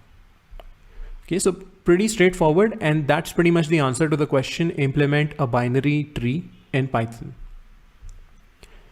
Now going forward, we will use the term tree to refer the root node, to refer to the root node, and the term node can be used to refer to any node in a tree, not necessarily just the root. Okay. So here's an exercise for you. Try to create this binary tree. So now you have a root node here and then you have a left child and right child. And then this left child has another left child, but does not have a right child. Similarly, here you have another right child and then it has a left child, which does not have a left child, but has a right child. Okay. So there's a slightly more complicated tree structure and try to use these cells, these empty cells that are given here to replicate this tree structure. And then try to view the different levels of that tree manually. Okay. Now please do that because that's a great exercise in understanding how the structure works and how to connect the nodes. But it's a bit inconvenient to create a tree by manually connecting all the nodes. In fact, here you may have to make a total of 1, 2, 3, 4, 5, 6, 7, 8, 9 connections, right? So what we can do is we can write a helper function which can convert a tuple. And the tuple will have this kind of a structure. So a tuple is kind of like a list, except that it is represented with these round brackets of parentheses. So a tuple will have this kind of a structure. It will have 3 elements. And then the middle element will represent the value or the key within the root node. The first element will itself also be either a tuple if the left child is an entire subtree. Or if it is a single number, then it will be just a number. And then the right element will represent the right subtree. Okay. So here's an example. Here is one tree tuple. Now, if you see this tree tuple, it has 3 elements. This is the first element. This is the second element. And then this is the third element. So this first element 2 represents the root node. And then this, so this second element 2 represents the root node. This first element or element at position 0 represents this subtree.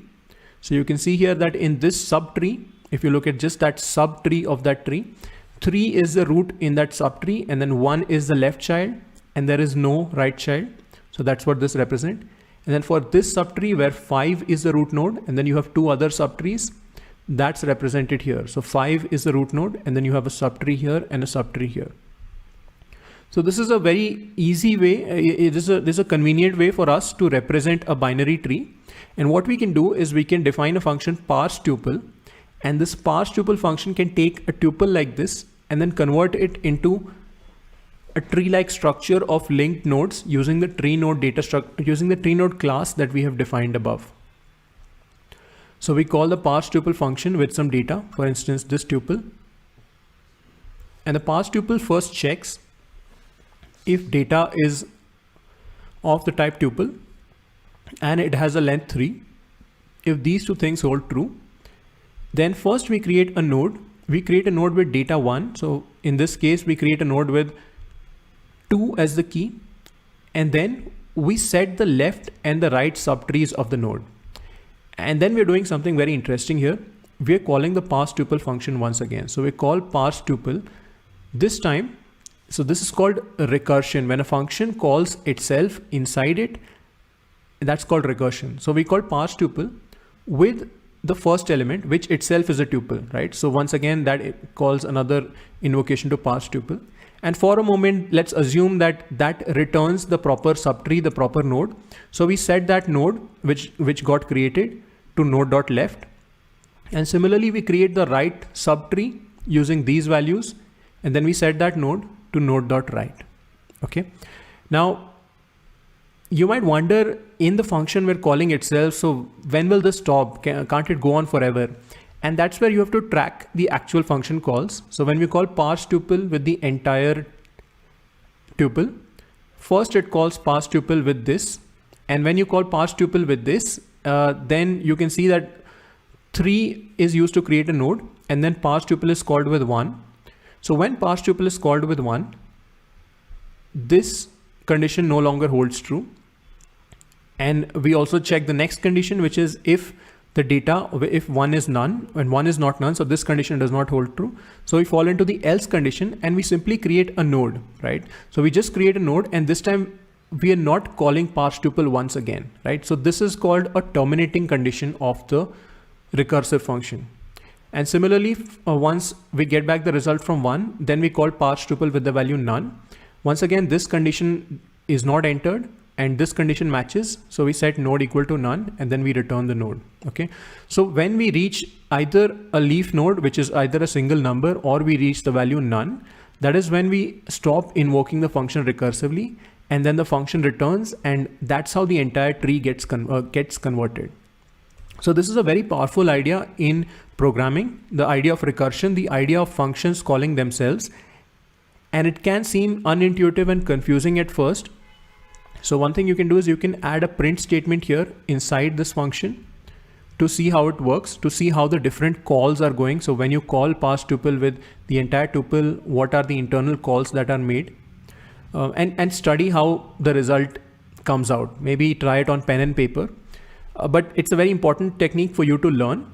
You will be asked, or you will find applications of recursions in many places throughout your programming or data science career. So do learn it. So let's now call parseTuple with this tuple as an input. And let's see, okay. So that returned a tree, and then that tree is of the type tree node. That's great. And now let's examine the tree to verify that it was constructed as expected. So now we check tree2.key. So tree2.key should be pointing to the root node, which has the key 2. And then let's check the level 1. So that was level 0. Let's check level 1. So let's check tree2.left.key and tree2.right.key. You can see here we get the values 3 and 5. Let's check the next level. On this level, we have tree2.left.left, and then we have tree2.left.right, but there's no value there. So we can't really check for a key here. Then we have tree2.right.left and tree2.right.right. So you can see that tree2.left.left.key is 1, but tree2.left.right is none because there is no child here, no right child. Then we have left.key and right.key, and that gives you 3 and a 7. And similarly, you can now check level 3 as well. So here are all the levels of the tree. So it looks like the tree was constructed properly. And you can see the power of recursion at play here, that the recursive function can now construct trees of any levels. Now you can create tuples within tuples within tuples, and as long as they have the right structure, as long as you have this 3-element structure where the left element represents the left subtree, the right element represents the right subtree, and the middle element represents the current node, you can construct a tree of any size. So now here's an exercise for you. We've defined a function to convert a tuple into a tree. Define a function now to convert a tree back to a tuple. So if you have a binary tree, return a tuple representing the same tree. For instance, for the tree created above, tree2, calling tree to tuple should return this original tuple which is used to create the tree. And here's a hint on how to do this. Use recursion. So do fill this out and see if you can figure out how to do this. So now we have defined a class for a binary tree, and we also have a way for creating a binary tree from a tuple. So now let's create another helper function to display all the keys of the tree in a tree-like structure for easier visualization. So here we'll call this function display keys, and we'll not get into the code for this because it's a pretty straightforward, but there are a few conditions we need to handle. But here's what it will give us. When we call display keys on a tree, then we'll get this kind of a representation of a tree. And you can see that this is not exactly the same representation as this. You will have to take this representation and then mentally rotate it by 90 degrees in the clockwise direction to get a representation like this. But you can see roughly that the root node is 2, and then it has a left child 3, and it has a right child 5. Then 3, again, it has a left child 1, and there is no right child. Now 5 has a left child 3, and 3 has no left child, and 3 has a right child 4, and so on. So the exact same structure has been replicated here for us to view visually. Now this is a very useful thing. We're spending all this time here talking about how to create trees and how to visualize trees, because the easier you make it for yourself to create trees, the more likely you are to test, the easier it is for you to test different scenarios out. So always spend a little bit of time coming up with good string representations for any data structure you create, something that helps you visualize them, and an easy way to create these data structures. Okay. So now we have a way to visualize the tree as well. That's great. Now here's an exercise for you. Try to create some more trees and visualize them using display keys. And you can use this tool excalidraw.com, and that's how these diagrams were created as a digital whiteboard. So you can create some trees. You can create trees like this, and then try to come up with tuples for those trees. Try to create those trees using the parse tuple function, and finally try to display them. Okay. So experiment with it and explore what are all the different tree structures that you can create. Now the next one of the frequently asked questions in interviews is to traverse a binary tree. Binary tree traversals are very common. So you may face one of these 3 questions. Write a function to perform the in-order traversal of a binary tree, or write a function to perform the pre-order traversal of a binary tree, or write a function to perform the post-order traversal of a binary tree. Now, what do you mean by a traversal? A traversal refers to the process of visiting each node of a tree exactly once. Now, what do you mean by visiting? By visiting, it could mean any operation, but generally it refers to either printing the key or the value at the node, or adding the node's key to a list. And then there are 3 ways to traverse a binary tree and return a list of visited keys. So the first one is called in-order traversal. And the in-order traversal, now traversal is defined recursively because binary trees have this recursive structure. So you will see that almost all the functions that we write will have some sort of a recursive structure.